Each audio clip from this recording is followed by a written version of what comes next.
Good morning. Good morning and welcome to the iESE annual conference. I'm Councillor Paul Bettison and I have the pleasure of being leader of Bracknell Forest Council, as well as being chairman of iESE Limited, the parent company responsible for all of iESE's pro bono works, its research and its sharing of best practice. This week's free conference is a part to share best practice. So, welcome once again. I too am looking forward to learning more at what I know will be a great conference. Now, I'd like to hand you over to David Tutt, my co-chair of this iESE conference. David. Thank you very much, Paul. And let me add my welcome to that of Paul. As he says, my name is David Tutt. I'm leader of Eastbourne Borough Council and chairman of iESE Transformation Limited. iESE Transformation is the organisation that channels all of our help and resources to iESE members.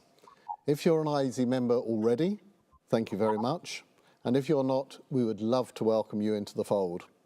Together, we're far more capable than we are individually, and we're rightly proud of the many ventures that we have pioneered together for the sector on every aspect of local public service across the UK. We have a variety of services and resources available for you. Here in Eastbourne, we've built a studio which acts as the hub for the event, but online we also have a variety of useful information and facilities for you.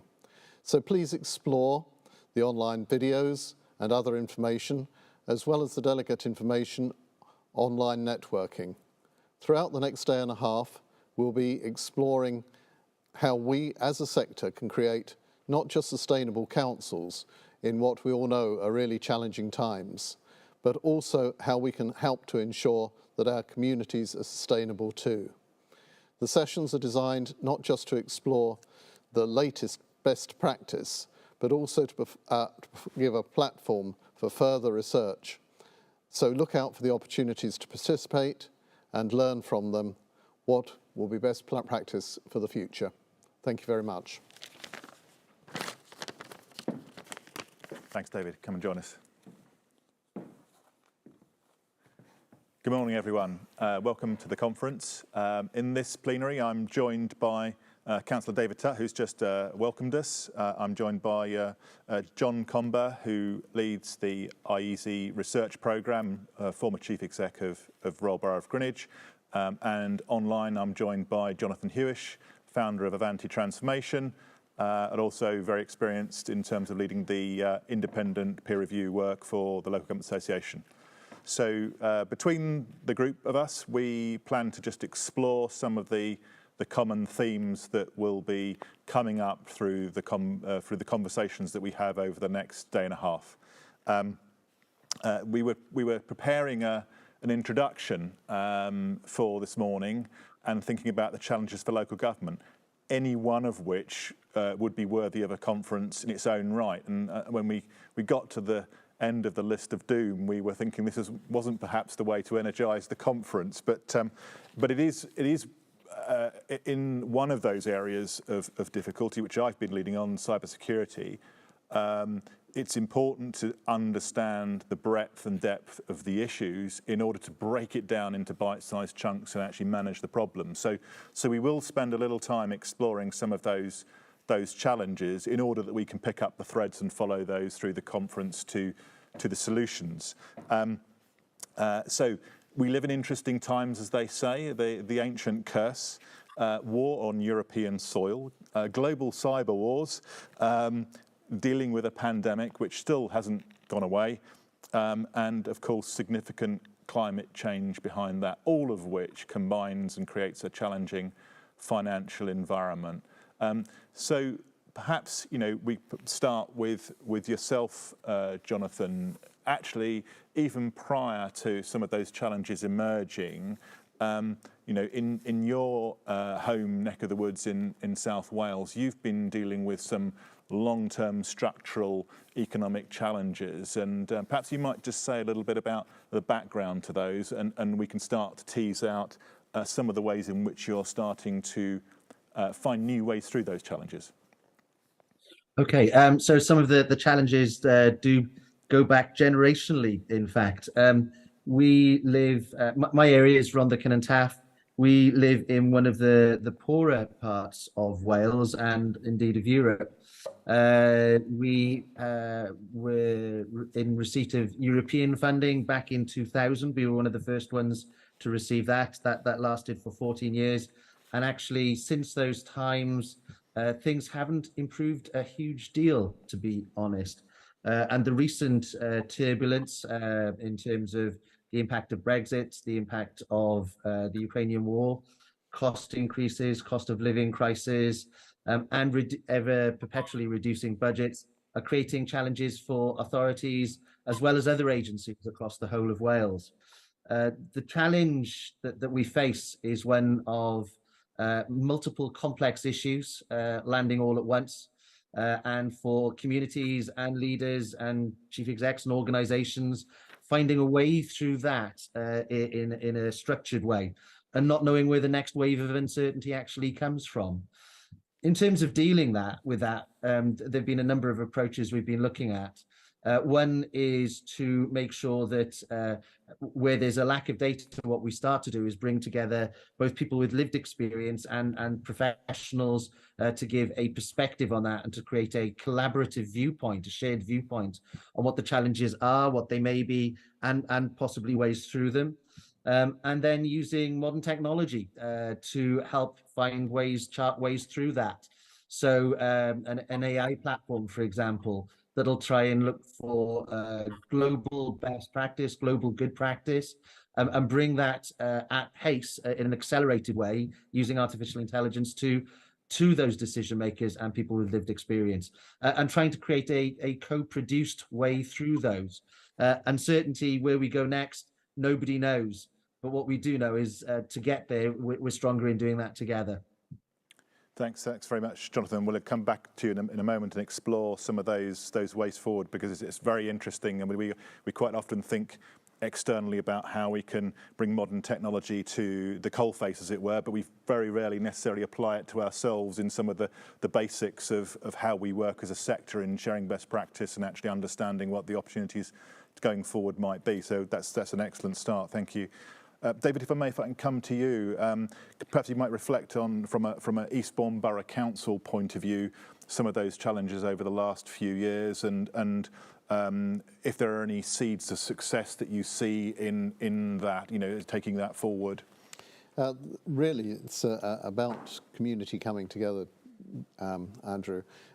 We were doing reasonably well until COVID hit.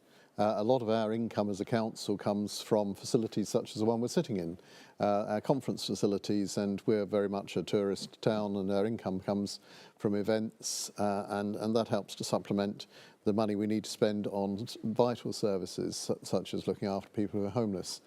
COVID came along and we lost a lot of income, so that provided a real challenge for us.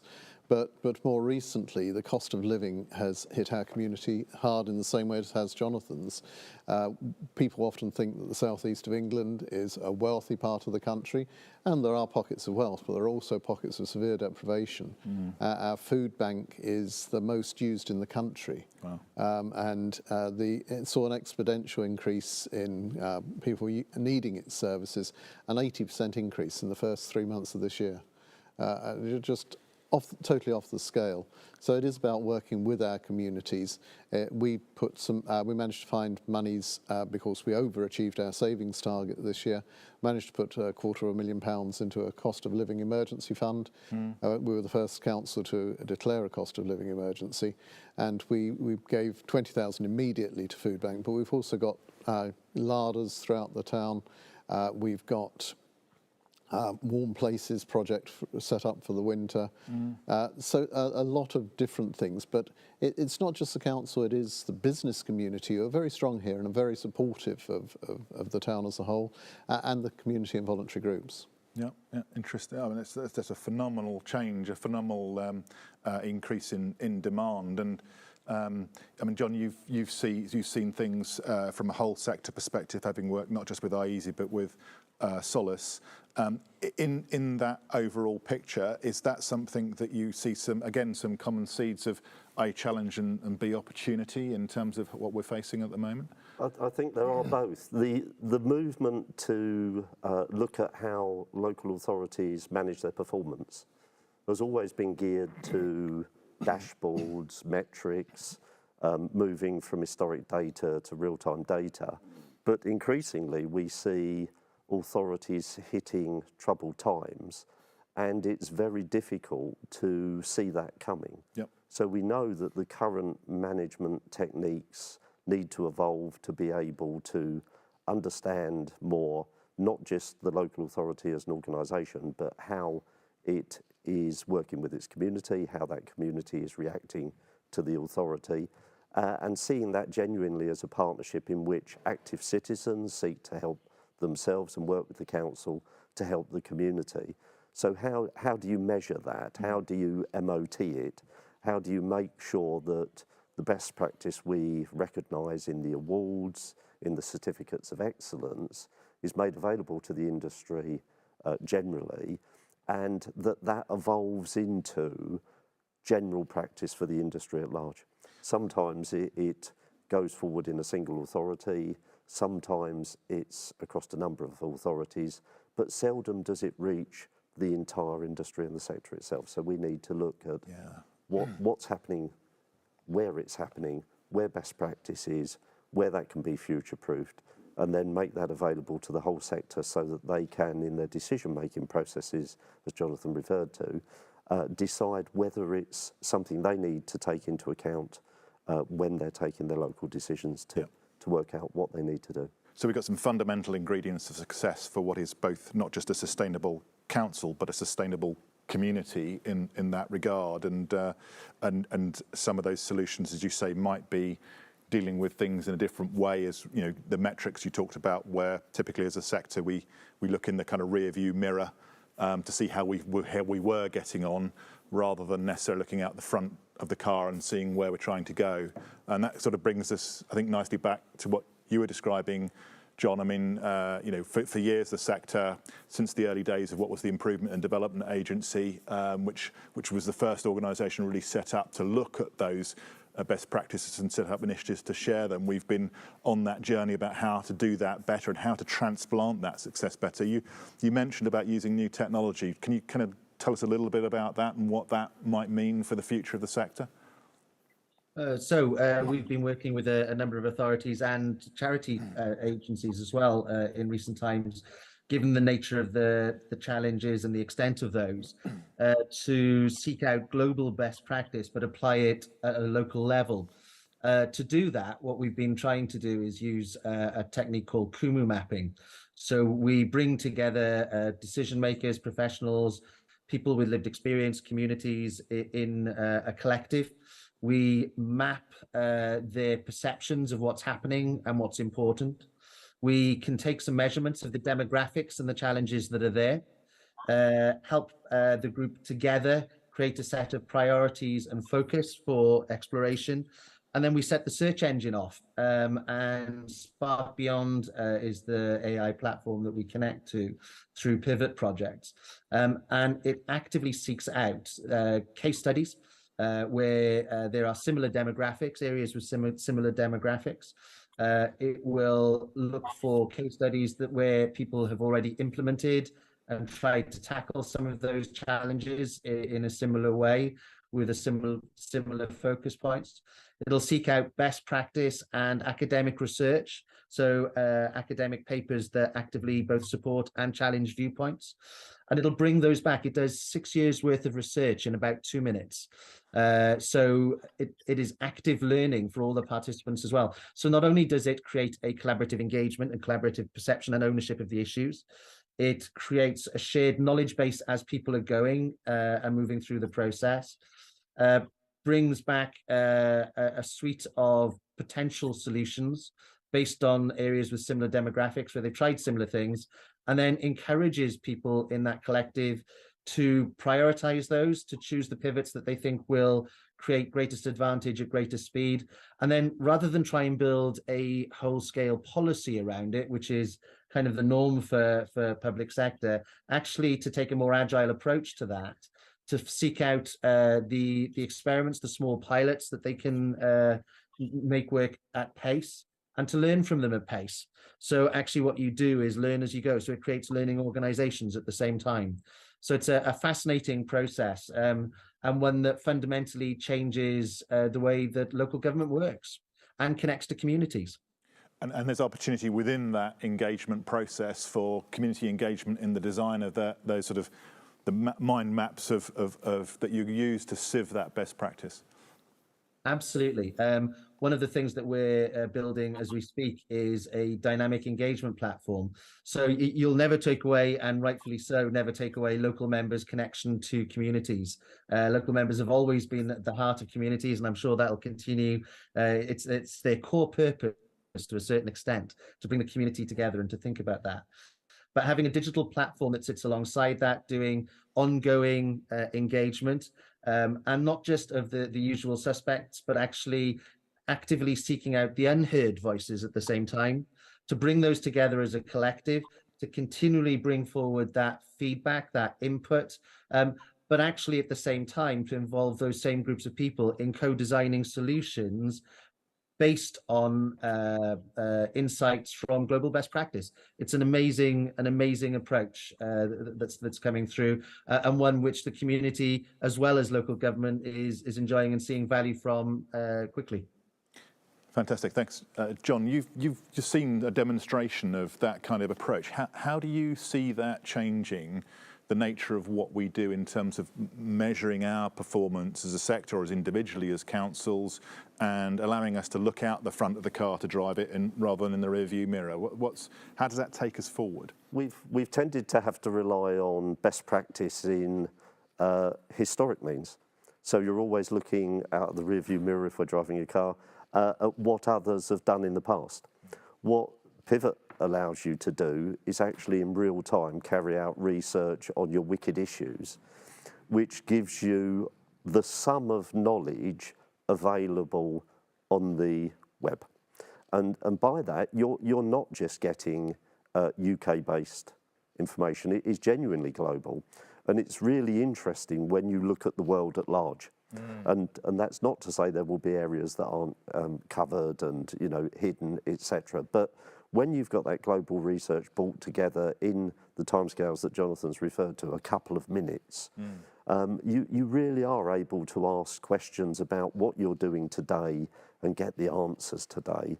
And that's the power of it. So we're in a new era through that artificial intelligence of being able to apply the sum of the known knowledge to a hyper-local issue cost effectively. It's never been there before. So it is the beginning of a new era. There's a process that Jonathan's talked about that has to be gone through to make sure everybody's involved, engaged, that the question is right. But when it looks behind things, the example I saw was housing, and it immediately identified the relationship with poverty and those other issues that were coming out, the professionals, the lived experience people, the academia, importantly elected members, the community themselves.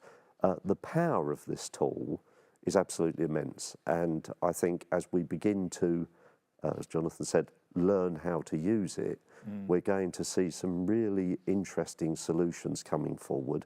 We know local government innovates. We know local government has gone through the terrible time that it's been through and survived on its innovation. We know that it is struggling financially. Yep. We know it was struggling before the pandemic, before Brexit, with escalating need and constrained resources.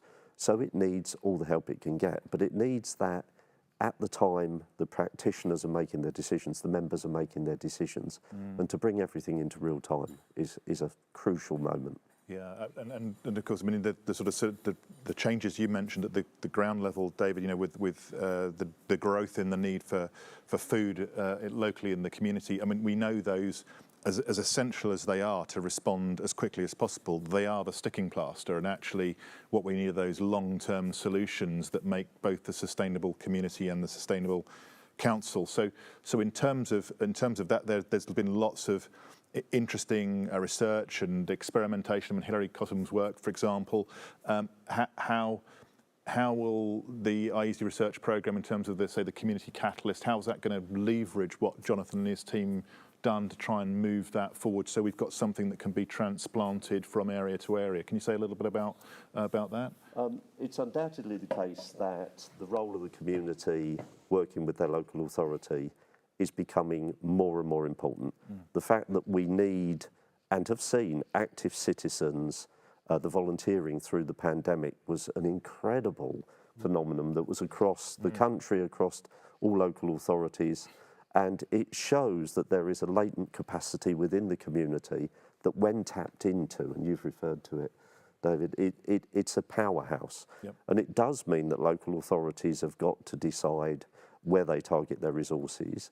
It does mean that on occasions they've got to step out the way, get out the way, and provide the community with the resources, the means to do it themselves. But it can't be abdication. It's got to be participative democracy. It's got to be within the role that local authorities and its members are driving forward in terms of the strategic direction. But it does have to deal with economies of scale and scope and hyper-local issues together. Yep. And the challenge has always been large organisations have economies of scale, small organisations are agile. Yep. Well, we need that now to work together, and an authority is a means of bringing the large and the small together and brokering arrangements which allow them to effectively play to their strengths, but combine that strength to impact locally for the community. Yep. And so we're starting to see local authorities using their budgets to much greater effect with their local economies, with the creation of jobs, their supply chain, to impact locally. And all of the sum of that is scattered across local authorities at the moment. So the best practice is out there, but in bits. And iESE is a vehicle for bringing that together and showcasing that, so that authorities can see what the authority of the future may look like, Yep. what its component parts might be, and they can consider whether any part of that is right for them at the time they're making decisions, so they take their decisions with full knowledge, Yep. rather than take the decisions on the seat of their pants, or intuitively, Yep. or based on the best experience they've got. So some of those issues are issues that we've dealt with before, but we need to look at them again, and we need to look at them in the context of as much experience in the world that we can gather. I mean, you mentioned regeneration as a part of that. We've got a session this afternoon on regeneration, which John will be leading, and that will start to explore some of those issues. One of the other clear, perhaps the wave that's been behind all of these waves is around sustainability from an environmental perspective. You know, we see that as a key driver of migration in the world. We see it as a key driver of the release of pandemic. So, I mean, I was in a session with the World Health Organization representatives a couple of weeks ago, and they were saying, well, actually, the time between coronavirus 1 and coronavirus 2 was 10 years. The time between 2 and 3 was 7 years. So you wouldn't be surprised if actually there was a brand new coronavirus in 5 years' time, you know, and we aren't even out of the current one. So we need to start standing back and saying, how do we live alongside this?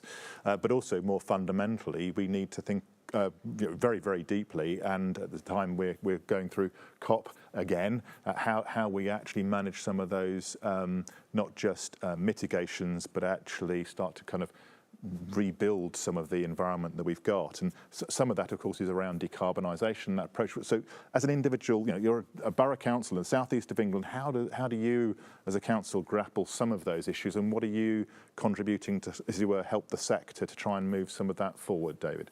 Well, we've been very tied into the sort of a green agenda for a decade now, so it's not something new for us. And we bring together through our strategic plan a number of key issues so that it's holistic. We mentioned the poverty that some of our people suffer from. We put solar panels on our council housing stock back in 2010. And that's given the tenants there free daytime electricity, as well as giving an income back to the council. We're now retrofitting homes so that the insulation is far better and the power so much better. With the increasing cost of fuel and energy, that's really essential to us. But we also work very closely, again, with the voluntary sector and with the organisations who are campaigning on green issues. So I'll be here again on Friday in this very room for an eco summit.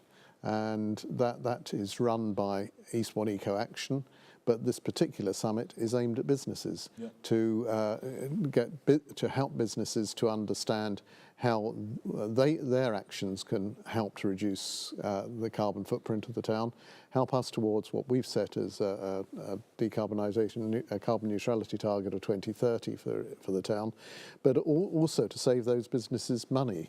And there'll be a lot of professionals here that can help them with that way forward.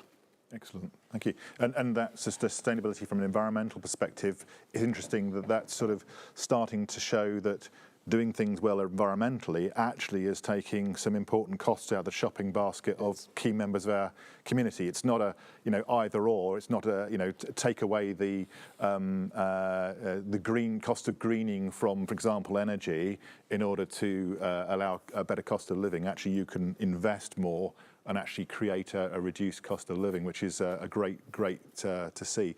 So we've got a few sessions later on today around big picture in terms of sustainability, and also something around the use of different technologies to affect things at the local level. So that's a really interesting thread, I think, for us over the next day and a half. John, we kind of talked with Jonathan Hewish around the use of digital and technology. We've done a little bit of the research around that in terms of the community before, haven't we? So what is it around the digital and technology that we might come to in both opportunities and threats? Is it something we've forgotten given the presence of the pandemic and all of the other crises we have, or is it something that's still front and centre? I think it is front and centre. I think the smart cities initiatives are starting to take hold worldwide. I think the idea of local authorities as a digital platform playing their part for local communities in an ethical, moral and trusted way is really important. I think data analytics is powerful. I think what's now started to happen is the tools to deal with data and digital platforms are becoming easier to use and cheaper. The idea of low code and other solutions coming forward provide a Lego kit so you can start to build your solutions in days, weeks, not months and years, not spending millions of pounds. I think the ability to use the rich data that local authorities have is key. What a member knows about their patch, turning that into information that can be used by everybody is a very powerful thing. And unlike, you might say, government politics, local authorities have, by and large, retained the trust of their communities. And so their communities and individuals in those communities are prepared to let them use data, their data, and use that to best effect. Bearing in mind, we're still seeing, on occasions, an ambulance turn up to help somebody at their home and not having access to their records. Yep. We're still seeing, a refuse worker finding milk outside a residence, knowing it's an older person and being able to feed that back as a first warning that something in that person's behaviour has changed. Yep. So there's a powerful use of data, there's a powerful way of analysing that and making it intelligence that the authorities can use, and that's becoming increasingly something that is accessible because the tools and the technology are becoming cheaper. Allied to that is that technology is not just the virtual world. The local authorities have always had that physical Meals on Wheels, refuse collection, pest control, all those other physical services. And they're now starting to be supported by not just artificial intelligence, not just softwares, they're becoming now apps, so that's making that easier, but robotics, assistive technology, you know, the ability to lift a person in a bed with some technology that saves your back, saves your legs, stops you wearing out, injuring yourself during the course of your daily work. These are powerful things that are coming through into local government generally, and the more we can make those accessible at the point where they're needed, the better. Yeah, absolutely. I mean, and that's obviously from our perspective also one of the areas that we need to face new challenges. We know that over the last few years, more than a dozen councils have had complete denial of their digital services through successful cyber attacks, and the Internet of Things that relates to some of those care technologies creates a whole new surface upon which attacks are possible and largely undefended. So part of the research that we're doing in creating a local public service cyber centre of excellence, where we're drawing together expertise from across the cyber industry in the UK, is to look at some of those challenges and not just write reports, but to create and bring together the solutions. So we already have some new technologies which are generationally different and create real defence rather than just detection. And we want to extend that across the whole attack surface. David, from your point of view, have you let up on the digital side, or is that something that you know you still press the pedal to the floor? I don't think you dare let up on the digital side. You mentioned the cyber attacks. I think there's the figure's something like 10,000 cyber attacks on local government every day. And a lot of those are just phishing expeditions, but some of them end up with real problems. I mean, Copeland, Redcar, Cleveland, millions of pounds of cost putting things back together again. But it's the disruption, it's not being able to access key IT facilities, payroll, customer services, and the delay that it takes getting things back up and running. So no, we haven't. As you know, Andrew, we've bought into AppGuard, which it gives us greater protection than any of the other software that we had, security software that we had in the past, because of the way that it operates. But I think over half of local authorities are now buying in external expertise, and there's a big disparity around how much local authorities are investing in that. Some very little, some considerably, probably more than they actually need to. And it's a question of getting the right tools to ensure that you've got a safe environment and that you're using the digital platforms in the way that they serve your community. So you know we have got a sort of a challenge there, but actually meeting that challenge actually gives us some great opportunities in terms of new ways to protect the people that are our support network, which is beyond our staff, into the community, but also new solutions for those communities themselves. Jonathan, coming back to yourself in terms of the artificial intelligence platform, the next steps, perhaps you could tell us a little bit about Community Catalyst and what we want to do there in terms of creating a model which we might then use to replicate authority by authority what their hyperlocal way forward is. So very much the idea is about what all of us see and value in communities, bringing them together with decision makers, partner agencies, stakeholders, engaging and getting participation with those, building informed communities as well. So helping the communities understand the exact nature of the art of the possible. Working with those to understand their needs, their drivers, the things that would help them most, bring them together as a system with the decision makers to help define the questions, help build the questions that they need answers to, the solutions that they're looking for, the solutions that will mean most to them.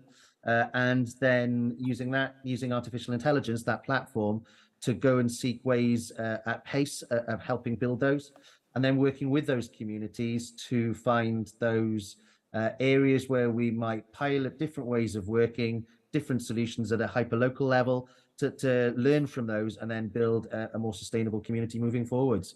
But not just to do that as a one-off, to create a dynamic platform that means that we're doing this on an ongoing basis, so that community views, community input is always being monitored, so that when it starts to say, actually, there's a shift in need, it's picked up rather than 6 months later or a year later, or doing a standard consultation that an authority might do. It's picked up immediately, so that both the community and the local authority and the wider sector and stakeholders can come together immediately to start looking at solutions to that, so that you build a truly resilient community. And more importantly, in so doing, to try and help communities get to a space where actually it starts to reduce dependency on public services, always the public service will be there to support that space, but it means the communities become resilient and start doing things more and more for themselves that they're able to. So we can, if I can paraphrase, we can get those communities and their representatives in the room. We can get some experts in the issues that those communities say are the ones that are important to them. We can use that to build a model which will then go and find the best practice in very rapid time, and then we can play out some of that locally to see which solutions fit and work, and then feed the results back in the model and refine and improve. Yeah. So it's continual learning for everybody concerned, and actually it maximises potential at speed. And some of those issues, of course, are going to be, even though they play out slightly differently locally, they're going to be common across the whole country, in fact, across the globe, some of them. So how does that work? How does it hook those together? Or do they just run in parallel? So, well, both, to be frank. In lots of ways, some areas will want to really seek those things and work through them themselves. But also at the same time, that's playing into global best practice, because the anticipation is that you share that learning as you go. And I know across a number of specific themes, you talked about energy earlier, in a number of those themes, actually people are coming together across the globe in communities of practice on the back of that learning to share ways forward. And some of those questions are quite complex. I mean, some of the sort of the questions you must get asked are kind of fine for simpler, procurement-based or other sort of system-based questions. That's fine, but this is very, very complex. At the edge of our ability to frame the question, how well does it really cope with those kind of complex, wicked issues? It actually deals better with those because it deals with ambiguity and uncertainty. By creating that shared mind map at the front end, actually what you've got is probably at a local level the strongest definition of what the issue might be, both in data terms and in perception terms, which means that all of the issues that we deal with are interrelated at one level. They are complex, there's uncertainty built into them, and they're hugely volatile. The number of nodes that you can bring together is immeasurable. So, for example, we have a local government map emerging, looking at communities, sustainability and flourishing communities, participation engagement, that already has circa 200 nodes in it. It's more than the human mind can cope with at one point in time. And with time, uncertainty and change, they flux hugely.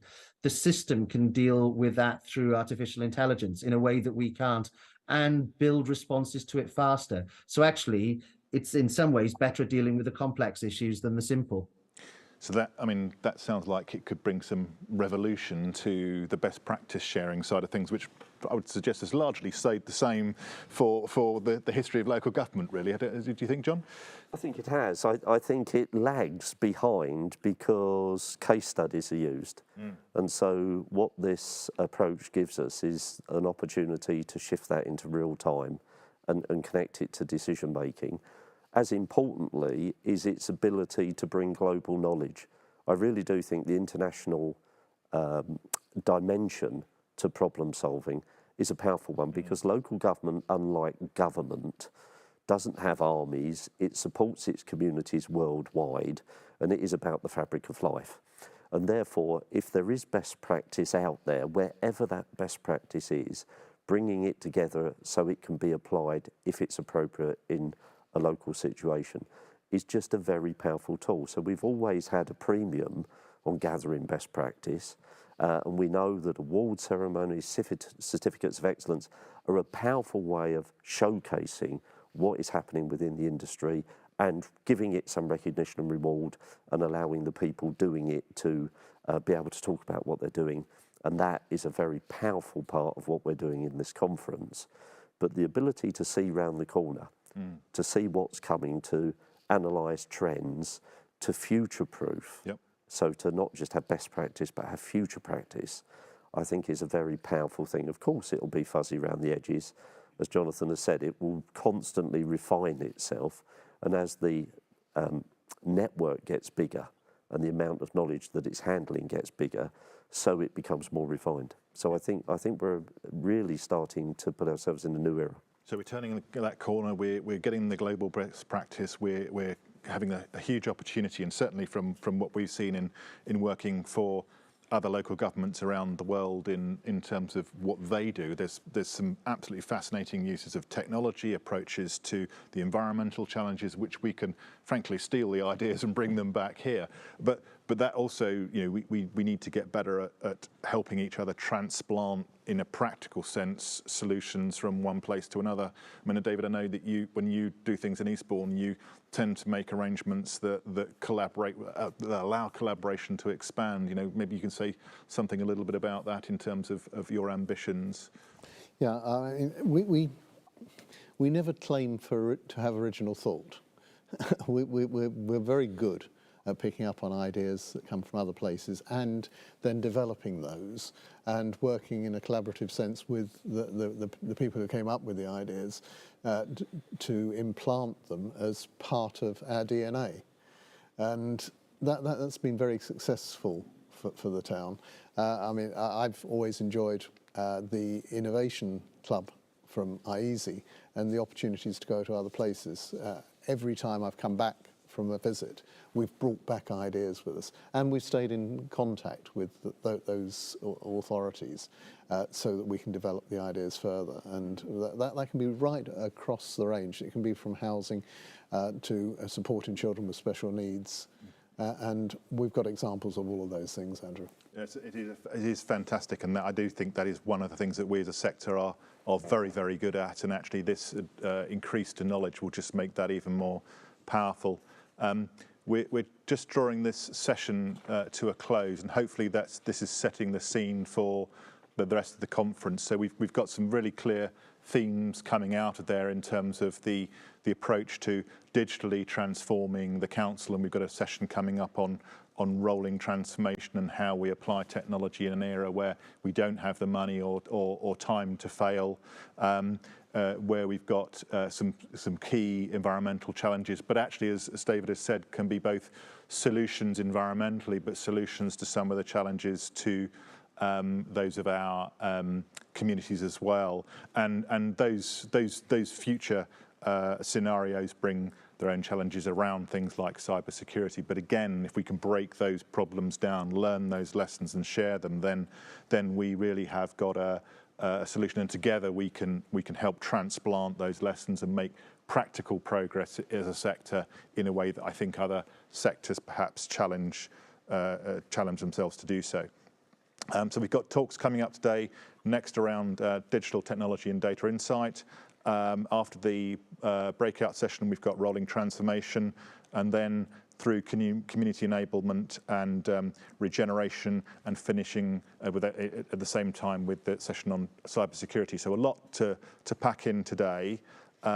Just to cap off the work that Jonathan and John have been doing around creating research models to find those new solutions. We are evolving that, and if you want to get involved in being a part of the pilot to create a new model for how we build the vision of the future council, yes, and continually keep that up to date, then please do get in touch. This is a new way of working, and we want to apply the same challenges to our approach to gathering and creating best practice as we do in our engagement with our communities in the front line. And we do intend that it is something that is available to every council in the country with a template to be able to use to face and manage its issues. So if it's of interest to you, get in touch and we will roll you into the research programme. If you then want to pick it up at a later stage, we can arrange for that too. So we're in the early discovery phase about what I think is a new generation of sharing best practice for the sector. You've heard it here first. This session is just drawing to a close, and we will continue these themes in the breakout sessions to come. Thank you. Thank you.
Hello and welcome to this Transform Talk 1, which is on digital technology and data insight. We've got 30 minutes with colleagues to my left, and we're going to be discussing the detail of how to become a digital organisation. iESE has previously prepared and published a white paper on digital, and that set out an overarching strategy for how to approach turning a local authority into a digital organisation. But joining me as key speakers today are Craig Miller, Director of Street Scene from the London Borough of Barnet, who has a data-driven garden waste services project, and Joanna Jones, Partnership and Governance Manager, Carmarthenshire County Council, and Carla Dix, Strategic Innovation Programme Lead, Delta Wellbeing, who are dealing with a Delta Connect, Delta and Carmarthenshire Council project. And the idea here is to get these wonderful people to talk about what they're doing at the coalface. Rather than to deal with a digital strategy approach, we thought it would be better to actually take it down into the detail and say what's happening locally in key projects so that you can see what your colleagues are doing in other authorities to bring digital to life, to connect the local authority and its digital agenda to the communities. So I'm going to ask each of you to talk about your projects, and that will provide the opportunity for any delegates to ask any questions they may have. And then we'll go on to discuss how the projects began, what they involve, how they have developed since they began, what the challenges have been, what the problems have been, and what the opportunities have been, and what future opportunities they provide for. So without further ado, over to you, Craig. Tell us about your project, anything you want to cover in terms of the scope. Great, thanks, John. So I've come here today to talk about the garden waste service that you introduced there. Barnet Council introduced a new chargeable service in 2020, May of 2020. It'd previously been a free of charge service provided to households. And what we're talking about today is how we used service data and service intelligence to really shape and tailor that service so that we could use that intelligence to give a responsive service to our customers, inform how we really engaged with residents, and listen to what they were telling us through that data to shape the service as we've evolved over, we're in year 3 now, how we've evolved that service. So when we first went to introduce this service, we had a bit of a hybrid model in terms of analog versus digital, I suppose how you could describe it, where we offered sign-ups to residents through traditional methods, through telephone contact, and we also had an online web form available to people, but I guess the hierarchy was more to telephone contact because that's what we thought people preferred and what people were used to. But what we did do when we started to engage with residents was we asked residents, actively asked them rather than giving it as an option, to provide us with digital contact details and their authority for us to contact them in the future about this service. We were quite overwhelmed by the response. 92% of the customers that signed up to service gave us those contact details. And in the contact we had with residents, there was quite a lot of desire for there to be electronic contact. So as we've gone on with the service, we have moved over to engage with people electronically.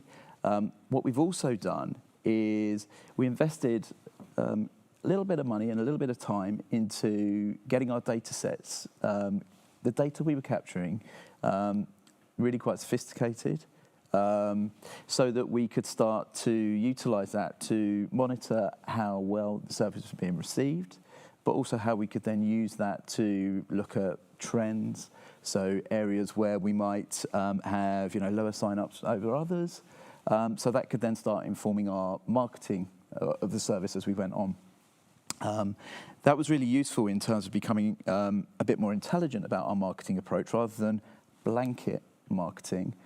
as people signed up, we could start to take them off of marketing lists so they didn't get frustrated by communications coming through asking them to sign up when they'd already done it, those kind of things. It also meant that when we came over to roll over from year 1 into year 2, we could start communicating early, reminding people to sign up. And what we found with that was really helpful in getting return customers. So in the first year, we got roughly about 90% of our customer base returning. Wow. And in year 3 that we've just gone into, we're at 91% of our customers returning back to us. What we also do with that intelligence and what those contact details is it's a fortnightly service. We're able to send out reminders to the customer. So we're starting to use this information to make our services be convenient, may be useful with the intelligence, if you like. So so people don't have to remember what cycle they're on. They get a reminder from us to say, but you've been out tomorrow. So we're making it as convenient as possible for the customer. We've also used this to shape our model in terms of how we fully engage with customers now. So as I said, we had telephone-based contacts at the beginning. In year 2, with the intelligence we got from year 1, we were able to reduce the resource that we put into our customer contact centre because the demand on the phone was reducing because our contact was through the digital route. And in year 3, we've dramatically dropped that. We've also dropped things like direct mail outs because we're now able to interact electronically with the majority of our customer base. So taking some financial efficiencies from that as well. But in terms of data and the intelligence we get for the service, so we're able to, through the investment we've done in analytics, quite simple products. We use Microsoft off-the-shelf Power BI product so that we can look at heat maps as to where people are signing up. We can look at how many people are, how many households are signing up for more than one container. We can start to see, insight into how people are using the service. And it's really helped us in terms of shaping our rounds, ensuring we get productivity out of the service. And that marketing piece has, really helped us interact with the customer in a meaningful way for them. We have a delegate question. How do you collect and maintain real-time data so it's of the now and not outdated?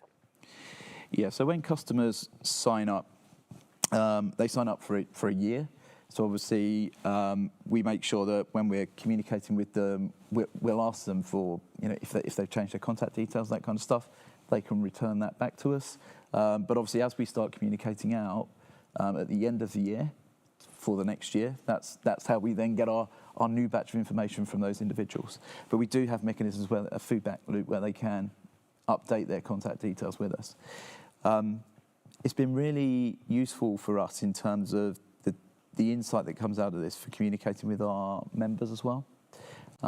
It was a big focus for them, new service, new chargeable service. So very keen to see how this is being received by the residents. So, on a weekly, monthly basis, we could go in and see we've had this level of take up from the previous year, and you can see these parts of the borough where it's being taken up more than others. And then when you start to overlay that with intelligence from other parts of the business, it's useful to see how that relates to the makeup of the properties in the area, those kind of things. And then if you've got properties that don't have gardens, for example, do we then market bulky waste collection services in that area rather than the garden waste service? So it starts to bring a different dynamic to your marketing. You make it more specific to what the data is telling you. Fantastic. Can I move on to Joanna and Carla? So tell us about the project you've been involved in and how that's worked.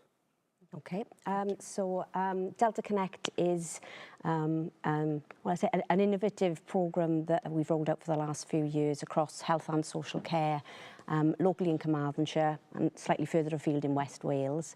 A regional approach to providing a slightly different model of health and social care where we're focusing on being proactive and preventative in the approach, as opposed to what we've traditionally been from an alarm receiving call centre, which is what Delta Wellbeing is, and being reactive. So we focus on assistive technology, so lifelines and sort of telecare, telehealth, which has traditionally been waiting for something to happen for a client, and then we actually then will react to that. So although that's still an essential part of what we do, the project has allowed us to be more proactive and preventative. We have well-being plans that are actually linked to the individual a little bit more, what matters to them, how we can support them to build resilience within themselves, maintain their independence and connect back with the community, but also to remain well at home and safe. The project itself has tech at its heart. It's the facilitator for us to be able to do it, but actually the wraparound service provision across health and social care is probably the thing that actually pulls it all together, really. We provide proactive phone calls, well-being calls. We have a response service, so they've attended over 9,000 call-outs in the last couple of years, predominantly for fallers who would invariably be on the floor for a long period of time because they won't be prioritised by our ambulance service, understandably. But it means that we're able to go out them under an hour, pick those individuals up. They're not conveyed to hospital. They're not then inevitably pushed into wards and then in hospital for a long time because they can't get back out again and things like that. So the service itself is about that, you know, being preventative as much as we can, and allowing us to sort of ensure that that individual has the right support and that wraparound with health and social care sort of colleagues then, really. In terms of data, alarm receiving centres have been hugely data rich, but people tend not to do a lot with that information. That historically that has been the case, but this is allowing us to actually sort of dig down into it, use that information that we're getting to be proactive. Like the proactive calls allow us to potentially pick up on triggers for crisis. If we're actually having regular interactions with clients, we understand the clients better and are able to then actually provide that wraparound at the right time and also step away when we're not needed. So this isn't about continuing to provide that long-term care necessarily. Absolutely, individuals that require that statutory service level or interactions with health, they get through that sort of gate, but we're here to try and delay that intervention then as much as possible. I think historically we've had that, you know, let's give a little dollop of care because people need something, whereas Connect now actually keeps them away from that statutory service provision and provides them with something that actually is probably more suitable for them rather than pulling into sort of services that they don't need then, really. And I think the project where it started, yes, we've achieved what we needed to do there, but actually we've had a huge sort of beneficial relationship with both our health and social care colleagues. And so Delta's a local authority trading company, so we sort of sit outside of it, but we're wholly owned by Carmarthenshire, so we've got quite a unique relationship with a foot in each door, but it allows us as a company to have that 360 view of our clients. But then it allows then a lot more partnership working with some of the work. And I'm going to hand over to Jo because Jo will be able to tell you a little about how it's evolved then really into the service that it is now. Thank you, Carla. Yeah, so Carla mentioned the wraparound health and social care services that are an integral part of the Connect programme. So in terms of that wraparound, then over the last 12 months, we've been developing a home first pathway, which is essentially an urgent and intermediate care response in Carmarthenshire. So it's a single point of access. We've got an actual co-located hub in the same building actually that Delta are based in, so that's extremely useful from a partnership perspective. It's a partnership approach across health, social care, Delta and the wider third sector. So we've got individual organisations such as the British Red Cross involved in that, and the whole point is to look at avoiding admission to hospital where appropriate to do so. Of course, we recognise that individuals sometimes do need acute intervention, but it's really important that they go in for that episode of care and then they come back out and go home where they belong.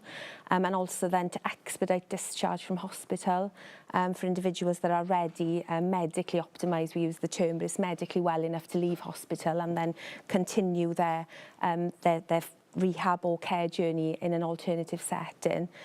So that team then brings together a number of multidisciplinary professionals in the community. We've got GPs, we've got advanced nurse practitioners, an advanced paramedic in the team, nurses, social workers, social care reablement services, Delta from a response perspective. And we've also got opportunities within that team to trial new roles.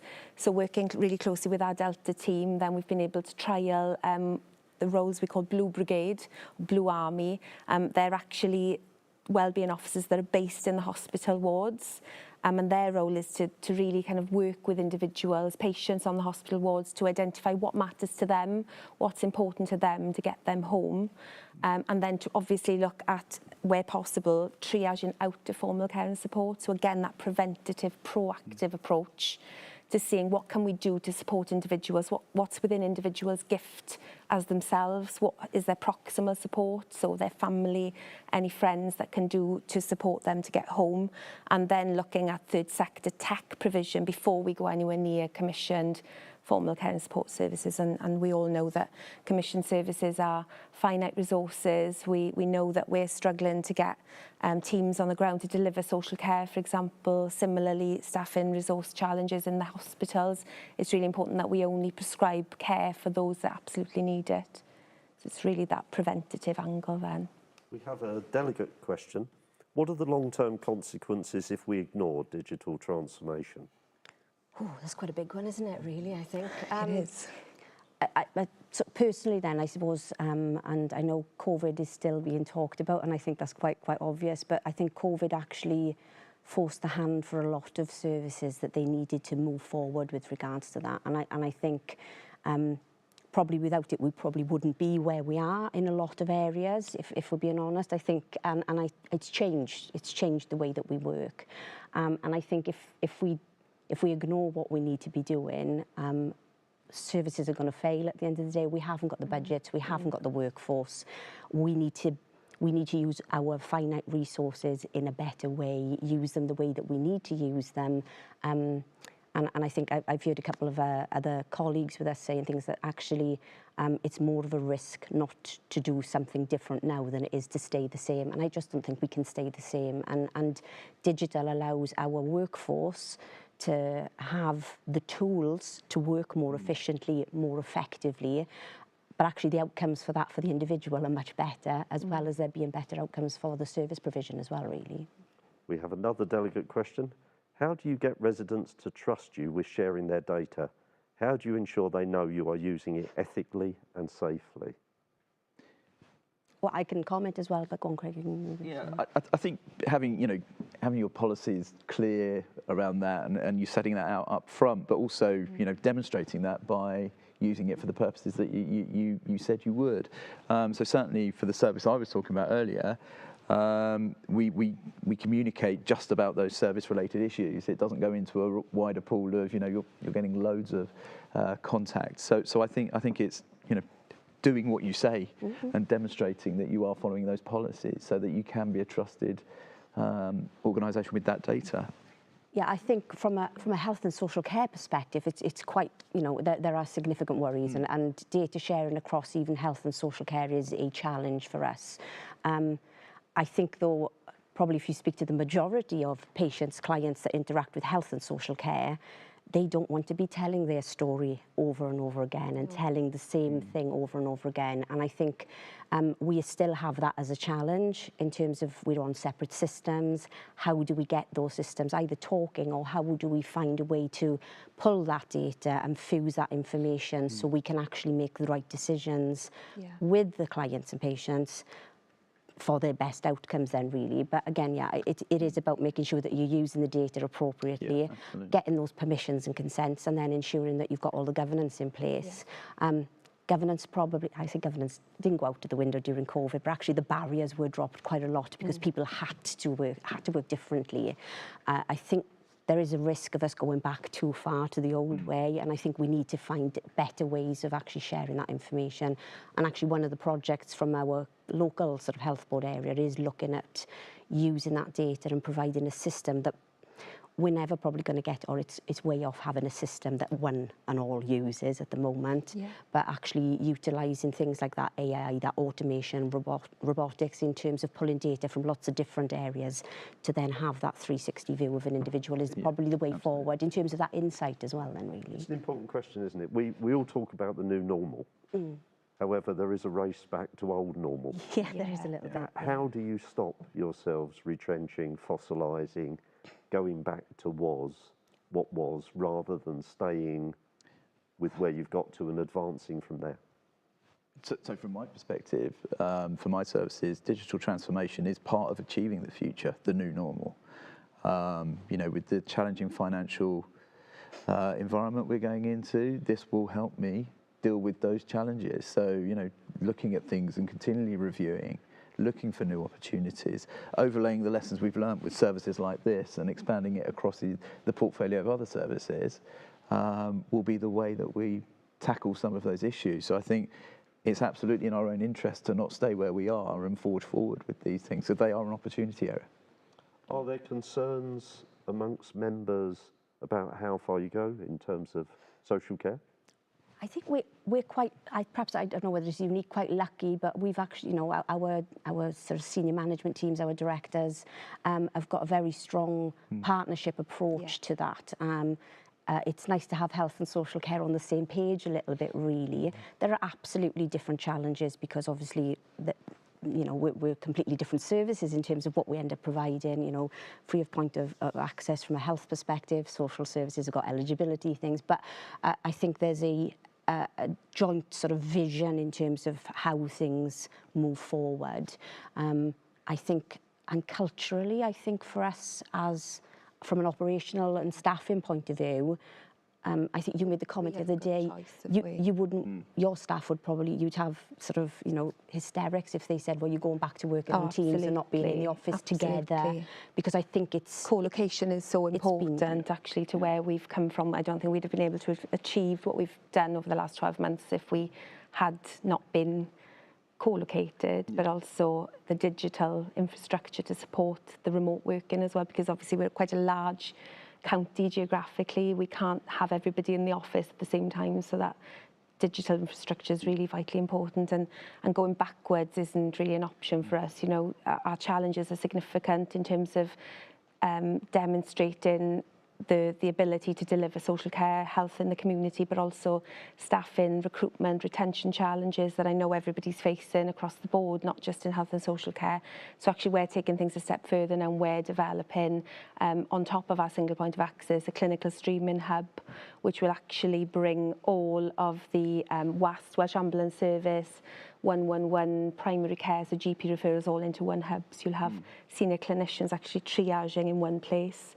So that is being prudent with our resources, because we haven't got enough to share, so that everybody's triaging in different elements of the county. We'll have one place, and then we will almost have a funnel out from there then into the correct pathway. So it's developing that single point of access even further. And that's sort of hearing that the pandemic has been an enabler. So there are many downsides to the pandemic, absolutely. But an enabler in breaking some of the barriers. Is that true in your authority? I mean, with a lot of frontline services, they kept operational through the pandemic. I think in terms of what we're talking about today, I think for me, it's how I can make the service area more effective for our customers, our residents, but also how we use our resources intelligently. So rather than you know, working to schedules and just going to a location routinely, you actually start to look at the intelligence, the data, and you put your services to where the demand is needed. I think equally, a piece of work we're aspiring to do is connecting the front end, the customer contact centre, to the back end, so that we can deal with issues at the first point of contact or enable the customer to self-serve. So, you know, having information about miscollections, or if a container's gone out on the wrong day, that can then be presented to a customer online so they can self-serve. I think that, for me, is the journey we're on to become much more effective for our residents, using your resource much more intelligently, getting a bigger bang for the buck. And are these projects part of an overall strategy for your authorities, or are they very much standouts? Is it part of an approach, or? So the project itself, Connect, was through transformation funding, but actually everything that we're doing is linked back to that strategic vision and national vision, really, in terms of that. So there are digital strategies, etc., but actually it's about ensuring, we all are probably aware of those strategies, that sit nicely on the shelf and don't necessarily get achieved then really, but I think it runs through sort of, you know, nationally, regionally and locally in terms of that. So I think, but because we're all talking and like I said, all of the directors and everybody at these sorts of levels, we're all on that sort of same page. I think there's much more connectivity between those strategies to ensure that actually those, you know, less silo working then, I suppose, in terms of some of those projects and making sure that it connects up. And I think Connect has evolved from what it originally had planned to do, and there's been an add-on and an add-on and add-on as things have expanded, and actually, you know, it's been a bit of, well, what's the worst that can happen? Let's try this and see whether it works. And yet we've had some learning from it that actually, yeah, perhaps that's not the way that we need to do it. Things sound great in theory, don't they? But then you put them in practice and sometimes it's not quite where you need to be. But I think certainly from a Delta perspective, we're fairly agile in the way that we work and we'll react and respond. And I think that's what it's about. It's about, you know, learning as you're going along, art of the possible, isn't it? What can we do really to sort of change things? And as I just said, I think it's more of a risk if you don't change than it is if of actually trying something different, really. Yeah. We've got just a few minutes to go. If you were starting again, what would you do differently? If we just go across the three of you. Potentially start a little bit earlier with the hierarchy being more towards digital, online and digital, placing a bit more focus on data quality and getting that right in the first instance, I think would be, you know, the bits I would focus on initially. Yeah, gosh, that's an interesting question, John. Yeah, I agree. I think starting probably a little bit earlier from where we already started, because we know that the outcomes for the individuals are so much better when you've got that single point of access to actually referring to you know, hospital discharges. To give an example, previous to what we've got now, you had ward sisters just running around not sure of which direction to send a patient, and you had multiple referral points to get into intermediate care. Now we've got that one single point of access, so they don't have to worry about what the patient needs when they exit hospital. They just need to flag that patient needs something, so they can do what they need to do on the ward, and we do what we need to do in the community. So it's all around prudent healthcare and making sure that we're making the best use of our resources in a time where it's unprecedented. Yeah, I agree with both points there. I think for me, data and evaluation is key, and a lot of projects that start, I think evaluation is normally a little line at the bottom in terms of that, and I think understanding what the outcomes are from the onset and making sure you're collecting the right data, but also having something to compare back to, because actually, bottom line, we have to make those business cases to ensure that that sort of funding or the people and resources put in that right place. And yes, we can show those outcomes, but we've also got to make sure that we can show what added value we are actually provided in terms of those. So yeah, I'm a bit of a thing with regards to that evaluation and making sure that you can actually show the benefits of something that you're doing, really. Thank you. We've come to the end of our time, and I do thank the speakers for their candid description of their projects. Obviously, they're around if people want to ask more questions. I'm sure they would be happy to answer those. This segment has identified how digital is being implemented at the coalface, and it fits within the strategic approach that iESE has identified in the white paper. There's also transformation, so not digitising what you already do, but actually transforming the services so that you're actually using digital to deliver better. So the next breakout session is on rolling transformation, and that will allow you to have a look at how transformation is being taken forward, but not just on a project basis, on a continuous improvement basis. And that's a very different kettle of fish to taking a transformation project from A to B. Actually saying you're continuously transforming is a challenge in itself, and that will be dealt with in the next rollout session. So I do thank you for your time and your input today, and I look forward to you attending the next session. Thank you.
Welcome to Transform Talk 2, which is on community enablement. We've got 30 minutes to cover the subject matter, and I've got key speakers here with me, Amy Pitt, Service Director of Communities, Herefordshire Council, and virtually Patrick Odling-Smee, Director of Housing Services at the London Borough of Havering. And I'm going to ask them, after I do a brief introduction, to outline the projects they're involved in. There was a piece of research undertaken by iESE called Surviving to Thriving, and it involved more than 100 local authorities being questioned, and 3 levels of development were identified. The first level was authorities as providers of services. That then moved towards authorities becoming customer-centric call centres, starting to put the customer at the centre of what they were doing in terms of service delivery. And the third level was community enablement. Councils starting to enable their communities to meet their own needs. That's rarer, but is becoming more and more prevalent in terms of what authorities are trying to do. And because we've had that document published for some years and have been updating it with research every year, we thought it would be a good idea to get some practitioners in who are doing projects that are involving community enablement, ask them to describe their projects to you, give you the opportunity to ask any questions that occur to you, and find out what's key to delivering community enablement at the coalface. So I'll start by asking Amy to outline the project, and then I'll go on to Patrick to outline the project, and then we'll have a discussion. Okay, so Amy, great. over to you. Thank you. So I'm here to talk about Talk Community, and Talk Community is an approach that Herefordshire Council has developed, and it's an approach that for us to work in partnership with our communities, our business sector, our residents, to bring Herefordshire residents together and to build resilient communities across the whole of Herefordshire, to connect people into those communities, to keep people as well for as long as we possibly can, which is absolutely the right thing to do, and then ultimately, to reduce demand down on all formal services. It's very much around trying to provide and work with communities to have services and support at the right time to the right people, and that prevention, that early intervention support through communities. And it's an all ages approach as well. It's primarily in Herefordshire, it primarily started from adult social care. We went through a huge transformation project probably about 6 years ago on a strength-based model, and then Talk Community kind of evolved out of that, and we kind of predicate it on 3 key areas, which is how can I help myself, how can I help my community, and how can my community help me. So it really accelerated during COVID, just like in many areas. We really saw communities come together and support each other and help each other, and really Talk Community really accelerated in its approach with that. And it gave us a great foundation then to work with our communities and community organisations, volunteers, etc. Across Herefordshire. Herefordshire is a very rural county. We're one of the rural, one of the across in England, and so we have a number of fantastic community organisations, but it's also about facilitating a different approach with them to bring them together and, like I say, to connect those communities. So within Talk Community, I've got a number of operational teams, and they are community development officers, Talk Community development officers, and they work on the primary care network footprint, working very closely with our statutory services, as well as the communities to build those communities. And then I also have a number of teams around health and wellbeing, as well as things like customer services as well, that we kind of put on the primary care network footprint as well. And I've got a transformation project underneath Talk Community as well, and there's a number of different work streams on those. One of the key ones, and I suppose a bit of what we think is a gem in Hereford, we've got nearly 70 Talk Community hubs across Herefordshire. Wow. Yeah. So and that's across an 18-month period that we've worked with our communities to have those. So they're in the community, led by the community for the community, and they can range from a village hall twice a month opening to in the city where we've got them open sort of every day, and people can come in, they can connect, they can be I'll go online to look at information, advice and signposting, because we've got a really wealth of information online on the Talk Community directory, so we signpost people through to that directory. And a number of other things as well. We've been running the holiday activity programme through Talk Community and having some really great success with children to be connected to their community. We've trained a number of volunteers in mental health wellbeing, over 200. And one of the things that we are obviously with the crisis at the moment, economic crisis, we're working with communities to provide low-level debt and financial management support through the hubs, through the food banks, and we've supported over 500 people in 18 months with that, and £800,000 worth of debt. So it's constantly evolving, constantly developing. We're constantly working with the community to see actually how do they, what do they want, what do they need in their community, and how can we work with them to develop that. And it's a really different approach, that we've taken as a council. Not, this, I suppose, a traditional way of council often comes in to do things. It's actually how the community's leading it. How have you funded it? So we were fortunate that we got some funding through the Better Care Fund. Right. We had that. Local authorities also funded it. So, for example, our Talk Community Hubs, we provide up to £2,500 of grant for them to sort of set up. Most of them use it on things like iPads, so people can go in and connect. But yes, we're really fortunate that the council, the members, and our health colleagues are really supportive of the approach in Hereford, and can see the benefits and want to invest in it. Fantastic, thank you. I'm going to turn now to Patrick and ask him to outline the project he's leading. Wow, yeah, I'd follow that. So I feel maybe ours is a little more or less impressive than the Herefordshire example. But what we've done over the last 2 years is set up 2 community hubs that bring together a range of organisations, council services, as well as local community, voluntary and charity sector, to enable residents to have advice and support services they need, and it brings them under one roof in the community where they are. We've got 2 community hubs that we've set up, and we have plans to develop more across the borough over the next few years. So we have one in Harold's Hill, which is in the north of the borough, and one in Rainham, which is in the south of the borough. These are the 2 areas we've targeted, which are specifically the areas of highest deprivation. And we've joined with partners. We have Peabody, who take the lead and run the community food shop in Harold's Hill. And we've also got Waits, who are our regeneration partner, who've helped us with various building projects across, to bring the buildings into use. So the hub started in March 2020, and we have opened them up with various voluntary sector organisations to support it. I suppose the project started in March 2020. We actually, in June 21, opened up the first Harold Hill hub. And that's open 2 days a week in Harold Hill, and then we've got the Rainham hub that opened in September 2021, and they've both been quite successful. We've moved premises. The Harold Hill hub was in temporary accommodation in an old council office, and we've moved it into a permanent home now in the local library.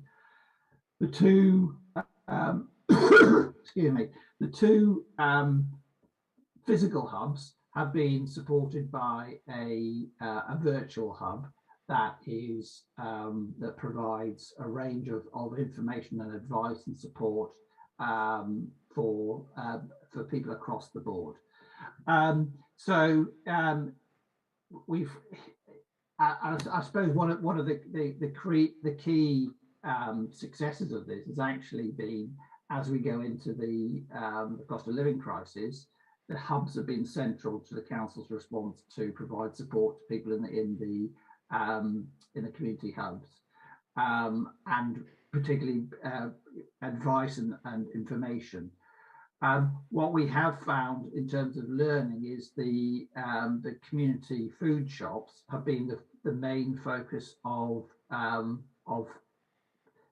bringing people in, encouraging footfall, and that has been central to people have come. We have queues of people waiting outside to come in every day, and as they come in and use the community food shop, that means that we can then capture them. So we have voluntary sector organisations, we have council services, we have a range of services, and we can actually encourage people to use those services, and that's been a real way of developing those and getting people to engage in it. I'm not sure how much more I want. I noticed I've just been joined by Charlie Allen, who's done a lot of the work. So Charlie, I don't know if you want to add anything into that, what I've just said. Just by way of introductions, Charlie Allen is the Transformation Project Manager, London Borough of Havering, and so he joins us now. Welcome, Charlie. If you Thank could, you. We're in the process of outlining the project, so anything you want to add to that general introduction, please?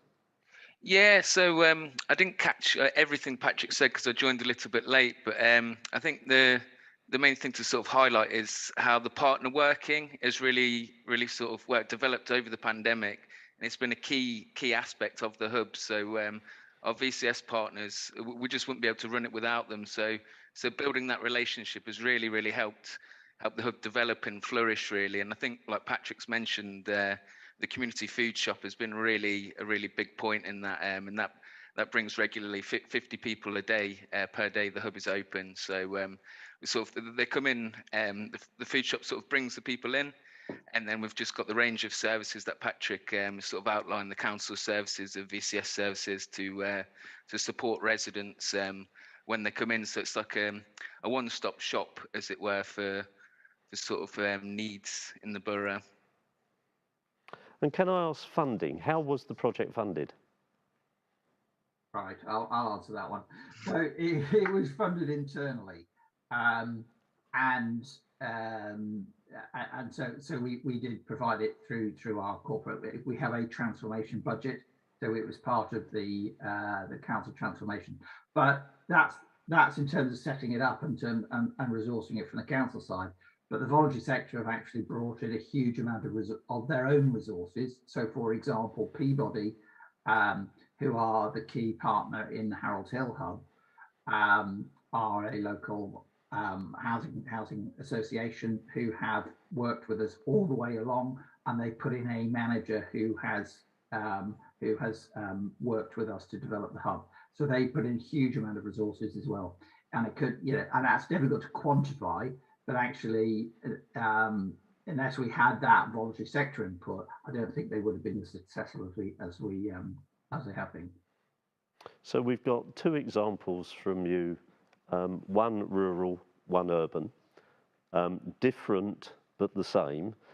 Does the strategy for their creation and rollout come from the council, from the community, jointly?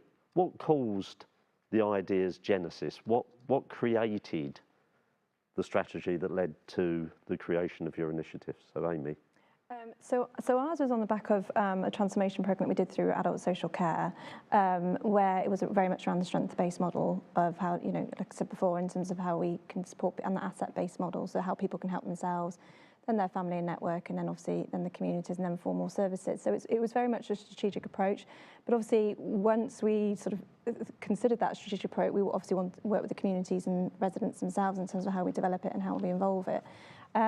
So it's initially like a strategic approach, but like I said, as it evolves and develops, we do that in collaboration with the community. And in your case, you have parish councils? Yes, we do. Yes. How do they work with those community hubs?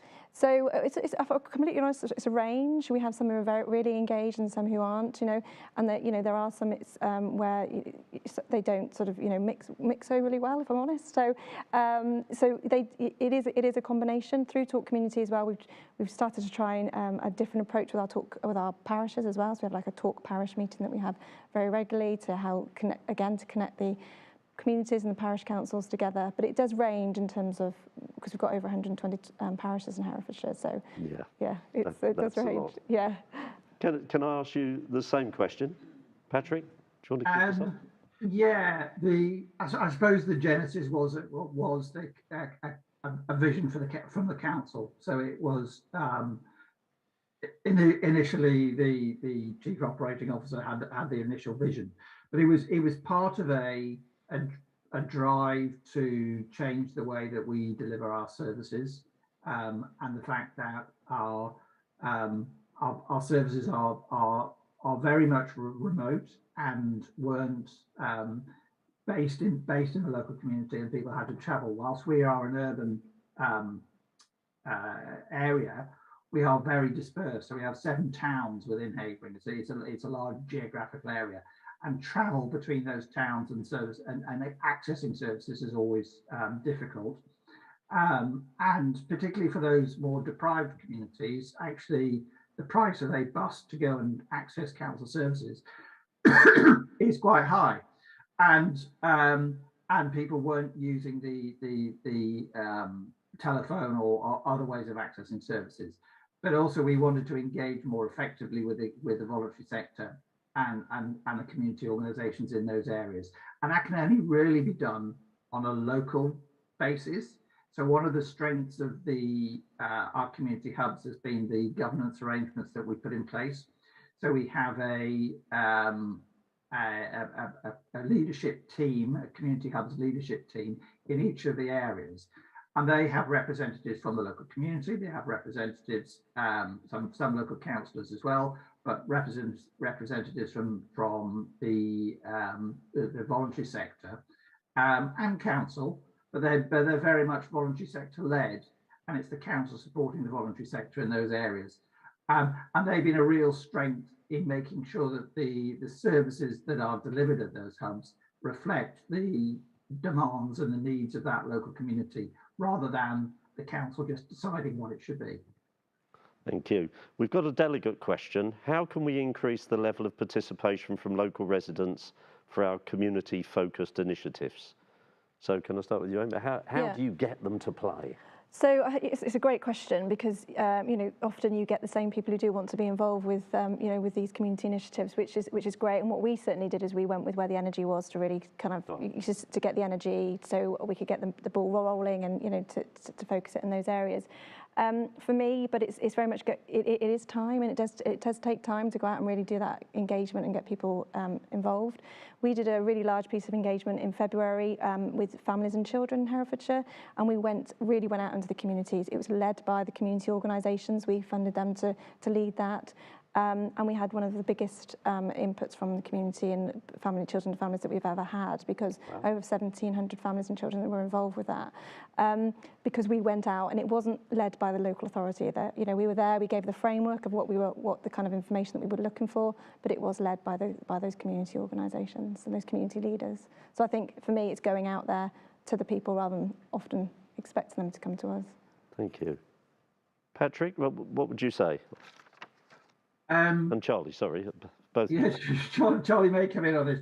I think it's really important that you actually reflect what the needs of the community is, and go out to them. So there's a geography to that. So we make sure that you're on their doorsteps, and you're not providing services from remote buildings somewhere where they're not actually going to be engaged, but provide different ways of people to engage with it. But it is about talking to the community, understanding what their needs are, and then reflecting that back. So, for example, in our Rainham hub, we learned that we very quickly learned, because actually we basically opened it up and very few people came in, and we had to learn that, because actually what was on offer was what was not in demand.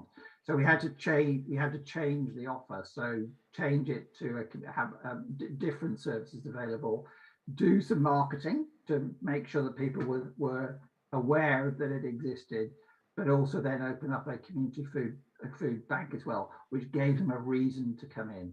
Because unless people got a reason to engage and they're getting something out of it, why would you bother? And I think we've got it's not just about saying, these are our services, you should be grateful for it. It's actually saying, unless we're going to provide you something that you need and you want, there's no point in you engaging with us. So has that fed back, Charlie, into how the council's doing transformation? Has it affected the way the council's working generally? Yeah. So definitely a big part of our engagement was the community focus groups that we held for each of the hubs, and then they were sort of able to feed back what's needed in the community. And then I think it's changed the way some of the council teams are able to speak with members of the community. So before there were some services, especially during the pandemic, where there wasn't that face-to-face option. But since we get like a really quite good footfall into the hub, it's encouraged a lot of council teams to instead come to the hub itself and then directly engage with residents there. And it's that sort of way of council services sort of changing is definitely been influenced by the hubs and being able to have that direct access to the residents who are sort of accessing the services really. Has there been a clash of strategies? Because you've got the digital strategy saying, let's move contact online, it reduces the cost, let's get them interacting via the web.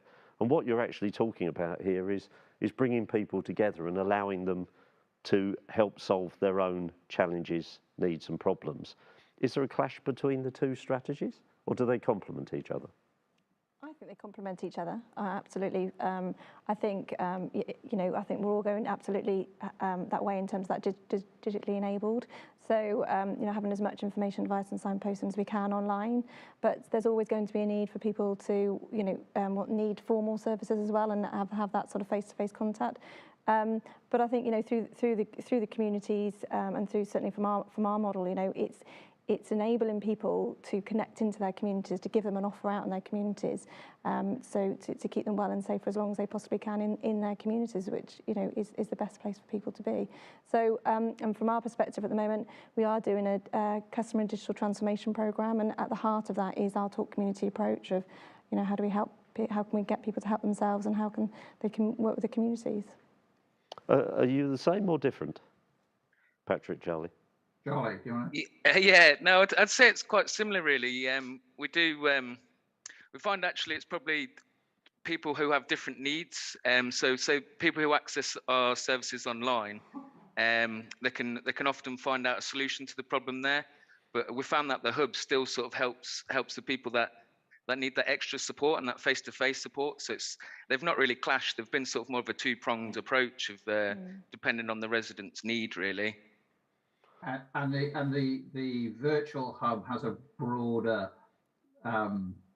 use as well. So we've done some on some new developments. We've used the community hub to invite people to online events, online consultation events, and it gets a broader reach in the community than our traditional council email targeting approach. So because it goes out there and it gets quite a broad brush. So it's been useful to complement, but it attracts people in. So you get emails about events that are happening, so to encourage people to come in and take them up. So I think it is complementary, but it's again, it's quite locally focused. So in those particular areas, there are a community of people who are all part of that virtual hub, and that just makes communication and engagement with them much more simple. So was your choice of area in a similar way to Amy's, that you looked for where people were prepared to get involved? Yeah, well, it was primarily one of them was about deprivation and reducing levels of deprivation, and that was about particularly working with the voluntary sector with people who are high levels of poverty. So the areas were selected because they were the key deprived areas of the borough. And as we go through our next stages of the strategy in terms of development, we'll be looking at which are the other areas that we should be targeting, and the other deprived areas. But these were the selection of areas was more about how we address levels of deprivation in those areas. And how does it work with counsellors and surgeries and link across to them? So how do you make counsellors and their surgeries still meaningful when actually you've got these hubs? So some of our councillors do the surgeries in those hubs as well, and they work really closely with some of the hubs. Our councillors are really supportive of the model. So yeah, so they'll combination really. They'll do it in their hub, or they'll do it in their kind of surgery. So yeah, combination. So it links together and is seen to strengthen. Yeah. Is that the same for you? Well, interestingly, we had an interesting run-in with the former administration, who, whilst they loved the hubs, wanted to see them as apolitical, so they banned all surgeries in the hubs initially. The current administration have changed that, so now they do have their surgeries in the hubs. So there has been a change. I think all councillors like the hubs, mainly because the communities love the hubs, so therefore, you know, that they see them as successful, so therefore they want to be part of that that delivery. But they have varied their how engaged they want to be, and I think part of that was because initially surgeries were seen to be political, and part of it is some of our more deprived communities have councillors from one party who weren't at the time the lead administration, so they wanted to. There was a bit of power games going on about who was taking credit for it and who couldn't take credit for it. Thank you for being very candid. So we're coming towards the end of the time. I want to ask you in turn. So starting with you, Amy, what would be the one thing you would do differently if you were doing it again? Great question. What to do differently? I think I don't think maybe not differently, but maybe from the beginning, really sort of engage maybe right at the very start in terms of with the communities. You know, right from the beginning. Yes, it was a strategic approach from the council, but actually maybe more of that engagement really right you know upstream, and you know to really get that momentum. But I mean, constantly it's evolving and developing all the time. You know, it's not a static project. It's evolving all the time with that engagement anyway. And you know, and it can be flexible in terms of its approach.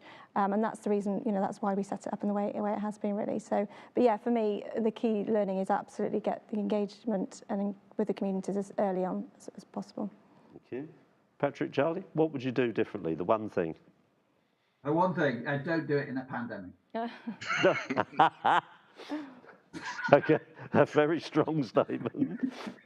Charlie? Yeah, I think I agree with Amy, really. I think getting community engaged and on board straight away is makes it sort of shapes it how the community wants it and makes the pathways easier. But we were fortunate to get the voluntary sector involved from the very beginning. But I think, yeah, the project is constantly evolving. So just as much engagement with the communities to make sure we're providing the services that's needed in the area, really. And what you said, interestingly, is very common because we had a digital session earlier. And again, the people there were saying, you know, they would have started the engagement earlier. And so I think that's a common thread amongst the projects. We're coming towards the end of our time. We have 2 breakout sessions after this at 1:45, one on cyber security and the other on regeneration, which will follow on from this. Both are being held on Microsoft Teams, and you can join them directly from the agenda page in the conference portal. The links are provided on the page. I would like to thank the 3 of you for participating today and telling us about your projects. They are fantastic projects. They are examples of community enablement. They're evolving over time and really making a difference to your residents and communities, and they're exemplars for you and your authorities, and really your efforts combined in delivering them. So thank you for that. That's the end of our session. Thank you.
Welcome to breakout session 2, which is on regeneration and reinventing local places.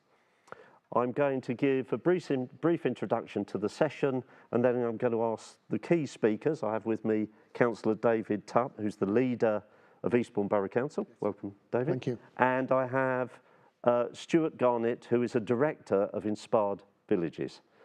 Welcome. Thank you. Welcome, Stuart. And interestingly, in this session, we've got the private sector present and we've got local authority present. And hopefully it will become clear why. Generally, regeneration has been led in many places by the planning process, the quasi-judicial process of planning, which deals with, as we know, land use, building use, transportation, access to land, which makes it valuable. And has a whole process for establishing viability, controlling height, density, generates affordable housing, jobs, infrastructure through planning gain, Section 106, community infrastructure levy, and for a whole host of reasons generates housing and therefore council tax and buildings in which businesses can operate and therefore business rates as well. But that process is not without end. It has finite areas of land to work with. It is important that the process is used to protect areas of the environment and natural beauty and other areas. And therefore, we're in an era where really some of that toolbox has run out of steam in some areas. And what local authorities are starting to do is look at what other tools can they use to regenerate their areas. And some of those tools are digital. We know now that if you want to buy a house, you look on Zoopla, you look on one of the web-based property apps, and they tell you all about an area. So those apps aren't controlled by local authorities. And so when they're telling the story of area, sometimes it's without the local authorities part of that story being included. But what they do include is how fast your broadband is.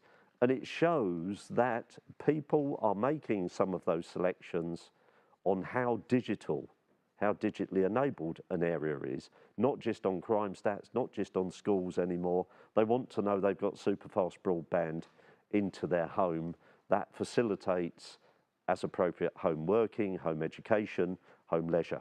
And so there are many different ways of looking at regeneration. And because the private sector is a key partner in all authorities, then more and more the private sector are being asked to play their part in regeneration, both as part of a local authority supply chain and also as a partner in crime to deliver better communities. So I'm going to ask David to outline what's happening in Eastbourne. There are some fantastic initiatives that have been being delivered within Eastbourne. And then I'm going to ask Stuart to outline what Inspired Villages do and how they're creating communities from a private sector perspective, working in partnership with local authorities. And then we'll have a general discussion. We have about 45 minutes, so we've got enough time. Delegates can ask any questions along the way, and I'll make sure we address those. So, David, over to you. Thank you, John. Regeneration's right at the top of our agenda in Eastbourne and has been for over a decade. If we can get the economy right, other good things just flow from that. So we've done an awful lot of work, and a lot of it has been with the private sector. When I was first elected as a councillor, I think that the sort of mood here and in other local authorities was, well, the local authority knows best, we will do it all. I'm really pleased that that's changed. Some ways out of necessity, because we haven't got the money to do it. Other ways because we can actually get far better results if we work with other people. and the private sector has had a big part to play in that. One of the regeneration projects, one of the early ones, and it's over a decade ago now, you mentioned the importance of broadband, and that's just such a vital part of infrastructure for any town. And we didn't have fibre into our properties or into our businesses. And one of the things that I ask when I go and see businesses locally, the final question is always, if there was one thing that a local authority could do for you, what would it be? And at that point in time, without exception, everyone said, do something about the speed of the broadband. And we spoke to British Telecom and we asked them when they were going to do something about it.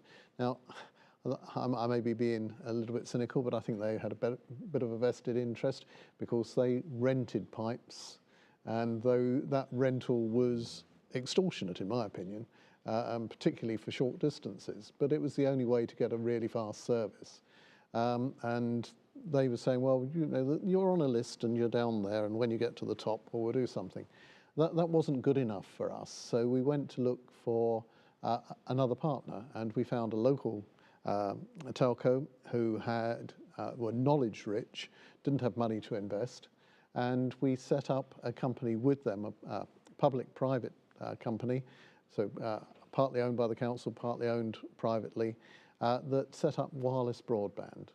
And so we used we're blessed in Eastbourne by having the surrounding of the South Downs, where we've got a mast, which the council owns. We've got high hotel buildings and council buildings. We used that to create a footprint that covered the whole of Eastbourne, and we could put super fast wireless broadband in. That was really appreciated by the business community, many of whom very quickly moved over to the services that we can provide. So that was one example. Many other examples of the things that we've done, but might be an idea to bring Stuart in at that point. Stuart, tell us about Inspired Villages. Thank you very much. Slightly odd, sort of see myself on that large screen in the background. I'm very, very pleased to be here today. Thank you very much for having me. Inspired Villages, we are a private operator of what's known as integrated retirement communities. We're probably one of the best kept secrets as what sort of a housing option, really. Many people know what care homes are, they know what sheltered housing is, the sort of McCarthy and Stone and lots of local authority properties that are built in the 80s and 90s, and they know what traditional housing is. We're not none of those. We are providing independent living. It is for older people, so we look at people who are over the age of 65, and they've got to have some sort of care requirement. But ultimately, it's independent living, but with the access to facilities and care on site. The housing, the adult social care white paper that came out last year recognise that housing is a really important option for people as they get older to help reduce pressure on social care. We all know that the social care budgets are massively strained. It's going to get worse. Local authorities, there can be a disconnect between local authorities and county level, because county, of course, are responsible for managing the social care requirements. And so within our group, the body called ARCO, we've been campaigning to try to establish a task force, which government agreed to in the Levelling Up white paper earlier this year, to try to bring forward all the bodies together, so housing, social care, health, to join everything up. And that requires a combination between the private sector, public authorities, and all the communities as well. In terms of housing, it's often treated as quite a negative in this country, that that building on greenfield sites, density levels and this sort of thing. And what we've all got to recognise is that, as we move towards a quarter of the population being old, what are their housing options? Where do they go? For many people, they can stay in their own home, and that might be appropriate.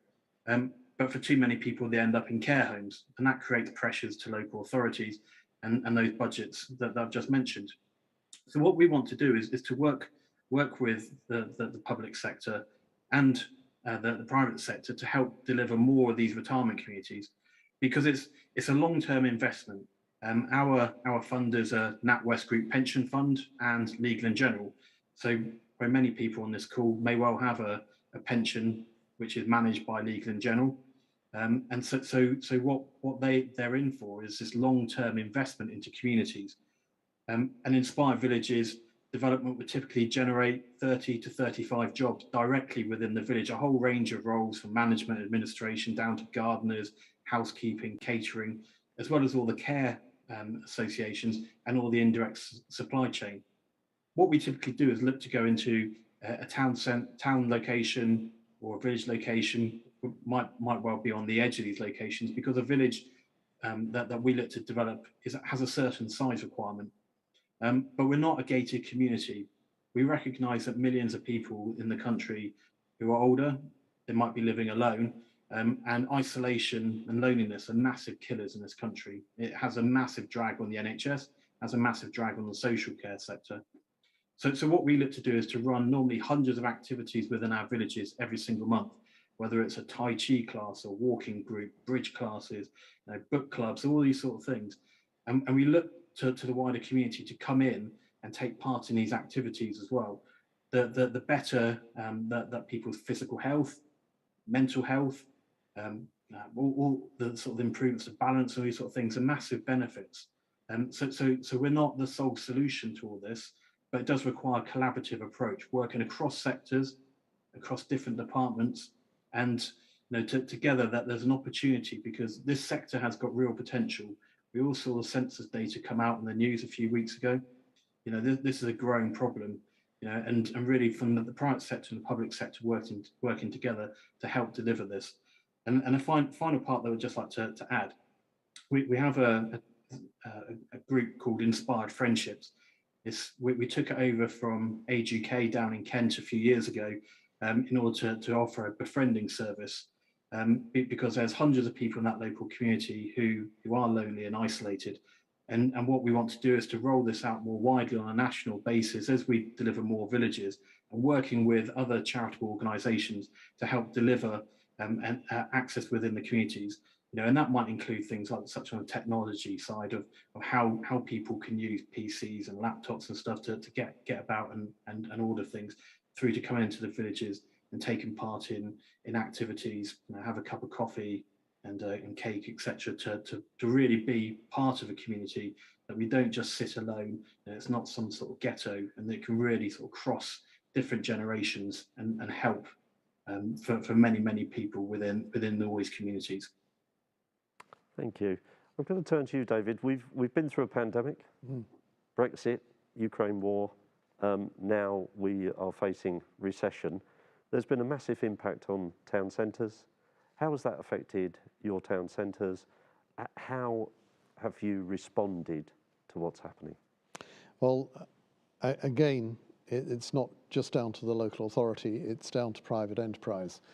We've had a town centre which was looking quite tired 5 or 6 years ago. The main shopping mall was owned by Legal & General, is still owned by Legal & General. It was called an Arndale Centre. A lot of people had those back in the 1980s, 1990s. And Legal & General were looking to do something new. They looked at partners and they looked at selling, and we spoke to a number of people over a period of time. One of the things I think we did successfully as acting as a catalyst for regeneration as a local authority was to work cross-party. So together with my opposition leader, we agreed that we wouldn't allow regeneration of the town centre to become a political football. And so all of the statements we put out said in a joint statement, the leader of the council and the leader of the opposition said. So it didn't discourage that inward investment. We all know that control of councils can change hands, and so it's very important if people are looking at putting millions of pounds into your area, that you don't frighten them away. And we went through a bit of a roller coaster. There were good days, there were not so good days.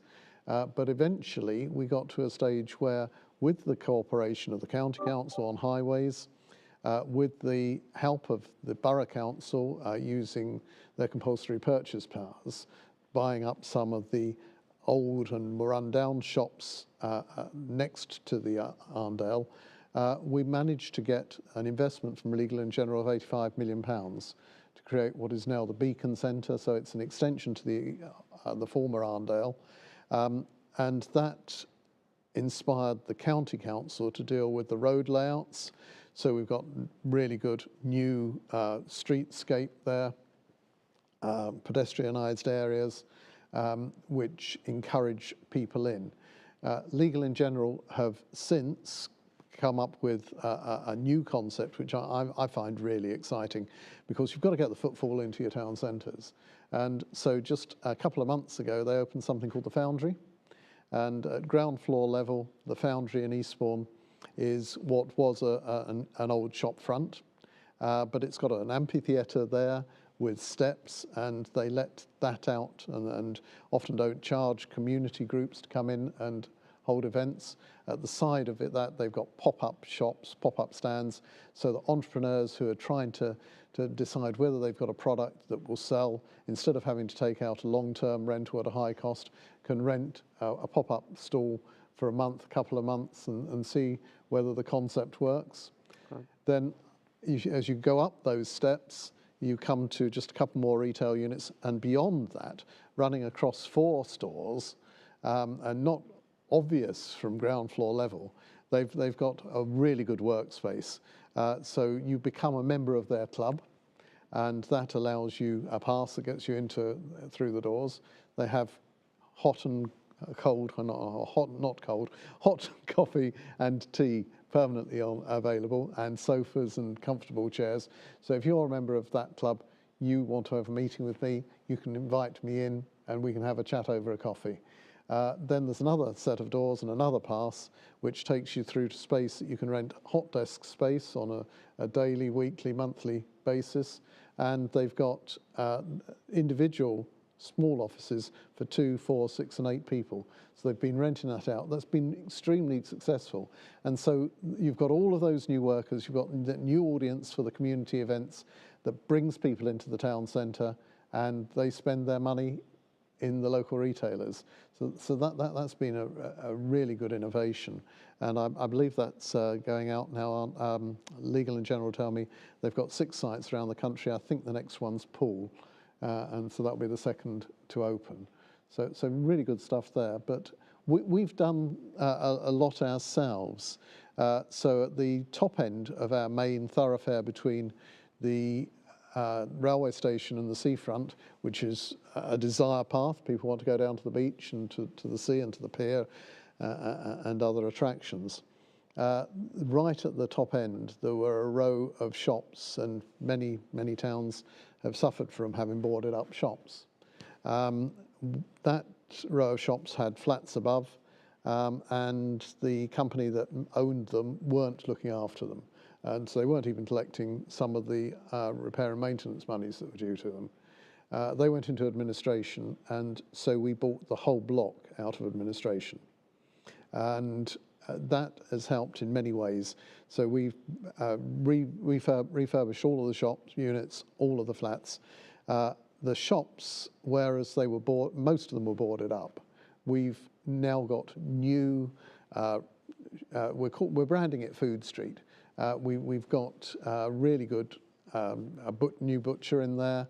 We've got a young lass who I bought my bread from during the lockdown, and because they delivered it. She started off, and she was in her 20s, she started off at a family home, baking bread, sourdough bread, and delivering it during the lockdown. She's taken a unit there called To The Rise, and superb offering there. Got a new restaurant coming in. There's a greengrocers across the road, good quality fruit and veg.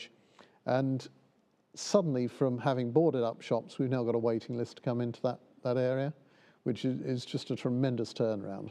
The flats are helping us with our housing needs. There's a lot of people needing accommodation in Eastbourne. We're renting those out. But at the top end, which has got spectacular views over the South Downs to the west and the pier to the east, we're renting that out as holiday lets, because again, it brings money into the council that we can invest in other projects. Fantastic. Now, David mentioned the importance of unity of politics within an area. When you're talking to potential localities for delivering a village, how much are you influenced by the politics of the locality? Yeah, I mean, we're very alive that anything that you're bringing forward into the planning process can typically be quite contentious, as an understatement. There are a whole host of these different models from integrated retirement communities. That there are urban models and there are rural models. People want to stay in the communities that they've been in for many years. And the issue that they have is that there's a lack of choice available to them. So often when we're bringing forward a scheme, that we are looking at what those planning issues are. But it's also to recognise that many local authorities just haven't planned to deal with this ageing time bomb that's happening. And so what we have to do is carefully navigate through that process is to make people aware that this part about development often being unpopular because of sort of that how we're sort of made to think that it can be negative. But actually these type of developments have significant amounts of benefits attached to them. So for example, the job generation that comes with it, particularly as we look into this recession that we're moving into, that this is a long-term investor that's delivering here. That it's not something, when we know traditional housing where it's homes that are built, sold, and that developer has gone, we're there forever. That's what Inspire Villages is. And that's what, and the same is true of other operators as well. So we have a vested interest into that community.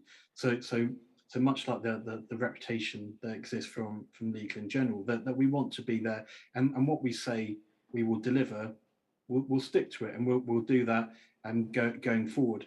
So for example, within our villages, it includes things like a cafe, a restaurant, a shop. It has a gym. It's got a swimming pool where people can take a membership and have access to it. And in many sort of smaller communities, smaller towns, smaller villages, these kind of facilities no longer exist. We've seen the local shops that have gone, and communities have a lack of transport attached to it. Within our villages, we provide a private transport service. So a resident who may not have the benefit of having a public transport service can use the transport service which we provide. The aim being that they don't need to get in their car. So when we explain it to local authorities, that there needs to be that better understanding of all these things. People have had a lot of broken promises from developers, and I think it's important within our sector that credibility and that delivery are upheld. And when people see it delivered over the long term, then that's massively helpful. Things like the commitments to local employment generation. So it's not just outsiders, as it were. These are all tangible benefits, and the more that political members and officers within local authorities understand that, then the better understanding. We have had some successes where local authorities particularly buy into it and are supportive of that. But what tends to happen is in local authority plans, there often isn't that connect between the social care challenges and from a district council as a decision maker. So I think a lot of this comes down to an educational piece. That the more people see what we're about and become familiar with it and trust that as a product, in inverted commas, then the better that is for all of us, to give us confidence that that in a town centre this is something that you might want to see, or in other villages and so on, that's something that you want to see to keep people in the communities which they belong. Thank you. We know growth is seen as a panacea, inward investment, absolutely right for any local authority bringing money into the locality. But we also know that where growth has occurred, it's often left pockets of poverty, deprivation and inequality. How can we make inward investment and growth inclusive across an authority? It is an ongoing challenge. It is. It's a considerable challenge, and we've got pockets of deprivation, as I mentioned earlier, here in Eastbourne. One of the main industry in Eastbourne is tourism, and that's perhaps down to the fact we're a seaside town, but it tends to be concentrated at the moment very much on the seafront and the South Downs area. So we've recently been looking at the areas within the town that have that greater deprivation, and saying that how can we enliven them? How can we make sure that some of the tourist pound is spent in their area? How can we ensure that it creates jobs for those who may have been unemployed for a long time? And so one of the things we've done recently is to engage with Eden Project. And again, with the County Council part funding, we have arranged, Eden have been down here for about 3 months. They've just reported to us, and we've got in the heart of the town sort of low-lying farmland, wetlands, which we've designated Eastbourne Park.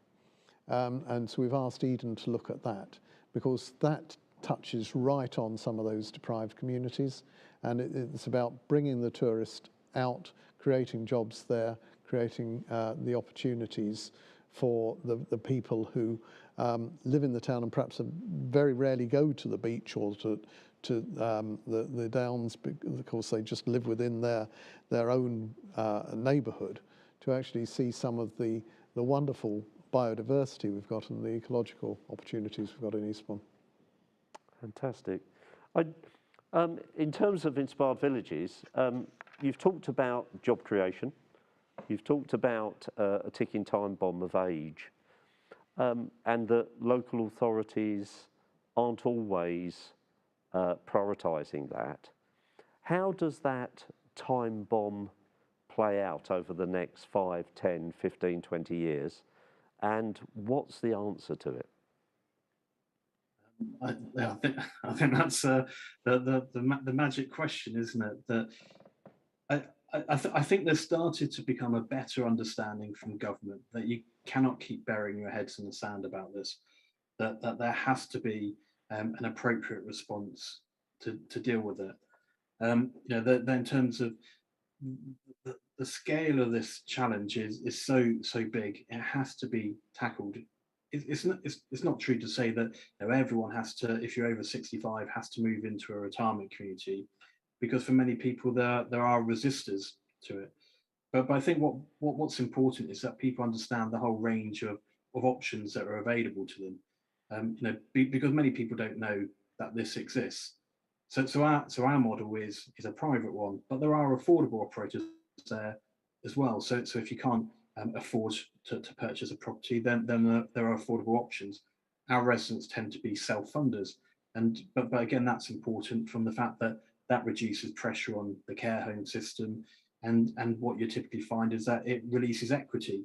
So typically on someone moving into one of our properties, it frees up a significant sum of money, and we know that the over 65s have trillions of pounds of property value. What you want to do is be able to release that equity. That might mean that they're giving the money to their children, their grandchildren, to help them get a step up on the ladder. We know that older people have a higher propensity that they're going to spend locally. So in terms of their local communities, going out, and in terms of the reference of the grey pound, you know, it's particularly important that that's a local economic attraction. One of the things that we often look to do is to encourage people to come look in our villages, because people think that they know what it is, but actually coming into it and seeing it in real life tends to be a really important moment. And that's when we found that when we've shown councillors around and shown them what that product is, then often that they become major converts to how can we encourage this within our borough, within our district, and grow it.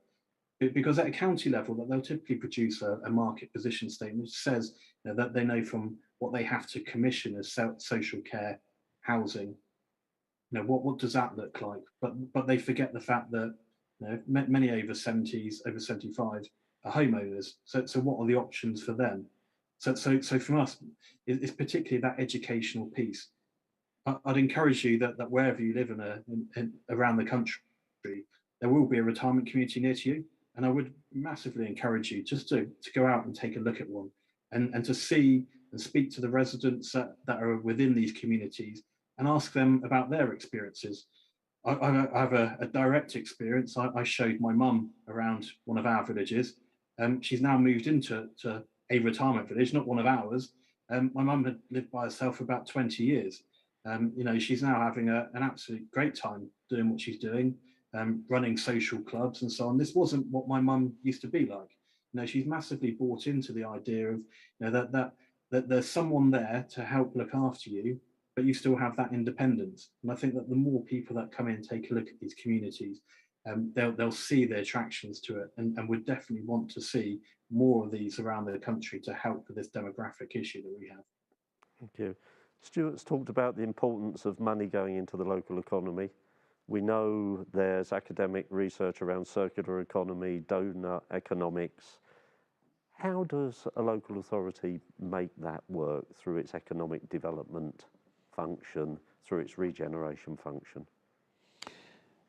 By a variety of different means. A lot of it's down to place setting, I think, John. So a couple of examples of the things that we've done. We come back to the tourism area. Our secondary shopping area was looking a bit tired.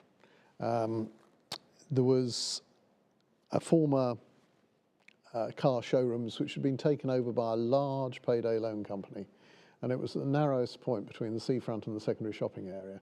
So people only needed to step back from the seafront a few steps and they saw this payday loan. It wasn't the image we wanted to portray. We as a council bought that property, and there are flats above which we let. Okay? So again, it's a holistic approach. We're dealing with our housing challenge as well. But that payday loan company is no longer a tenant of that building. We've rented it to a community interest company, and that is now a set of artist studios, pottery kilns, etc. So it's bringing the community in, and the community actually involved in running things. A little bit further down the road, there was an old kebab house, and it was the sort of thing that private sector was not going to invest in because it needed so much work done to it. But it just looked totally wrong, and it was helping that area to run down. So we bought that. We have refurbished that. We've got 3 flats above, which was previously just empty space. And we've rented that again to the community interest company, and they rented out to the community for meeting space and office space. So you can change things around. You can be catalyst for a number of things there.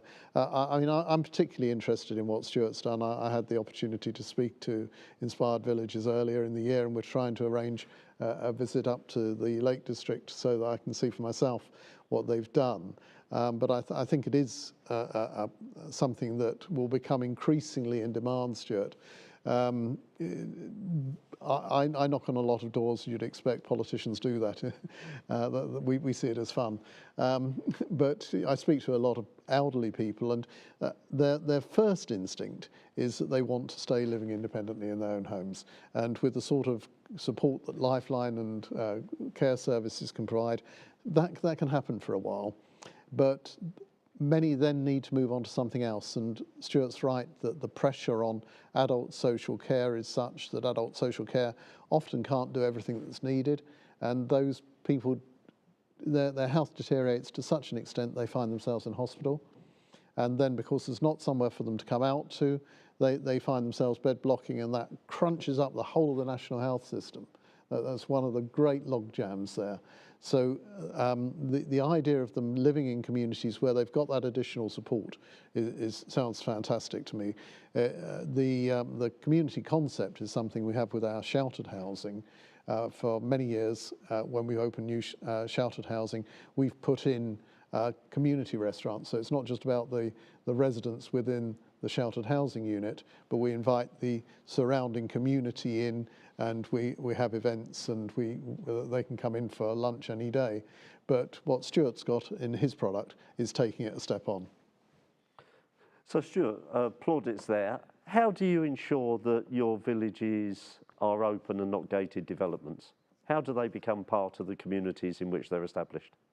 Yeah, I mean, it's fair to say that the early models of these retirement communities were gated communities. In fact, some of the villages that we bought back in 2017 when the business was established from a predecessor company, that some of those were sold on the basis of that it's for the facilities are for residents. But that's not the Inspired Villages model going forward. And the same is the case of many of our fellow operators. So often what we look to agree within the planning agreements is fairly onerous legal restrictions that ensure that those facilities are provided. We provide them on day one. So we want them to be available when the first resident moves in. And the basis of which, what facilities we're providing and when they're going to be open and the access to the community.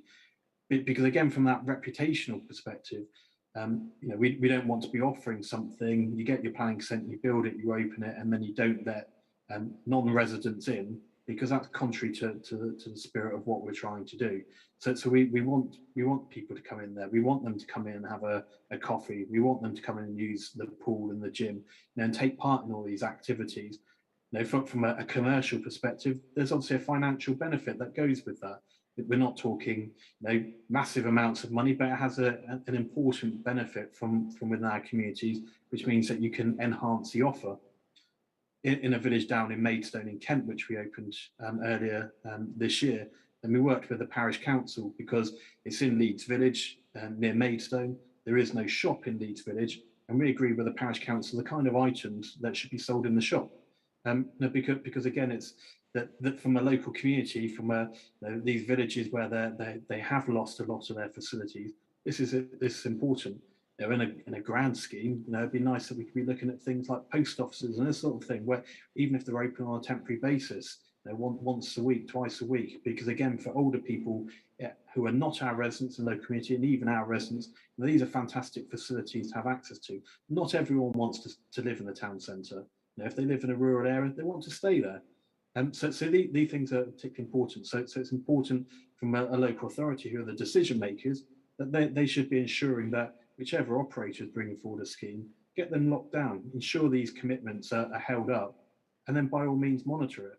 Because the more that local authorities see it and they trust all this, it becomes particularly important. And that's where we'll see more investors that are going to come into the sector. Already AXA, Aviva, Bupa, they're all involved in this space. There's a lot of long-term investment that's ready to come into the sector and reach out to many local authorities. At the moment, there's a handful of these schemes around the country, and really many local authorities have 3, 4, 5, 6 of them scattered around to ensure that older people's needs are met. Thank you. David, if I asked you, is there a magic dust? Is there something that assures you of regeneration? Are there some things you don't do? Are there things you always do? What would you say?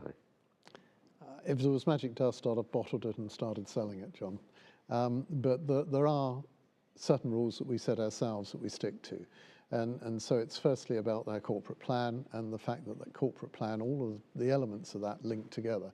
So when we look at regeneration, we're not just trying to hit one target, we're trying to hit many. And it's about partnership working, and that's within the statutory sector, so it's working with upper tier authorities as well as with other statutory services, so the health economy, but particularly with the private sector and increasingly with the private sector, and bringing your community in as well. So when we put plans forward, it's about consulting on those plans. It's about getting buy-in. Nobody wants to invest in something that nobody wants to be a part of. So it's making sure that you've got that support for what you're doing. I mean, another thing we've invested in recently is what was a fairly tired, just slightly out of town retail centre, and we purchased that. We've refurbished it, but the sort of tenants we've got coming in there lend themselves to our objectives, so decarbonisation. We've got one of the units now being let to a green energy company who are working with our local college group. So they're working on green initiatives, and they're a tenant of ours. We're putting electric vehicle charging points into that retail park. So there's a lot that you can do, and your community are behind you for it. regeneration is important to us all. Some of the measures have tended to be very clear metrics. Increasingly, well-being and happiness are being talked about as being really important. Stuart, how seriously do you take the happiness of your residents? Yeah, massively. It's a core part of what we do. You know, that typically within the social care, personal care aspects have been very much focused upon the sort of the medical delivery of care. You know, that we're very interested about, you know, sort of whether residents need bathing or being dressed, or you know, that sort of thing. Actually, we have to recognise that if you're older, that doesn't mean that you're past it and you're waiting to die.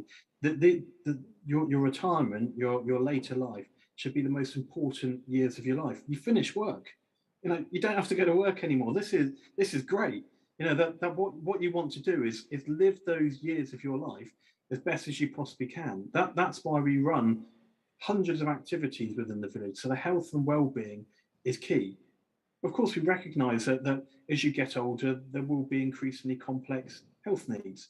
So you might have to have some medication. You might need to have particular domiciliary care provided to you within the comfort of your own home. But if you're in your 70s, 80s, 90s, why shouldn't you be going to a swimming pool? Why shouldn't you be going on a walking group? Taking part in activities that are going to improve your mental and physical capacity. It will help us live longer. There's lots of reports that look in this. We ran a pilot study in one of our villages just before COVID, and you know, it ran for a few months, and even in those few months, we saw improvements to cognitive function, to balance. Now, all those kind of well-being indices that go forward, we'll roll it out. We'll run it on all of our villages and see those tangible benefits. So it's not just us saying, "Oh, come live in one of these communities, isn't it great?" Because you want to take your money. But actually, you can see and you can actually have measurable data which shows if you live in here, this is the output. This is what it's going to do to the quality of your life. A really important report that was published a few years ago is by Aston Research Centre, Aston University. I really encourage people to read it. I mean, it's absolutely mind-blowing when you see how it does reduce the impact on the NHS. It reduces the need for people to go see their doctor. Because if you're in these communities, you've got a bit of an issue, you might just go speak to a member of staff and say, well, I've got a bit of a problem. And sometimes it's that peace of mind, which then can just help reduce the need for you to go see a doctor and reduce that pressure on those stretched services. So all of this together, that health aspects and well-being are all important, and hopefully within that results in happy residents. We can't guarantee they're 100% healthy, happy about things. There are always going to be challenges that go along. That's life, isn't it?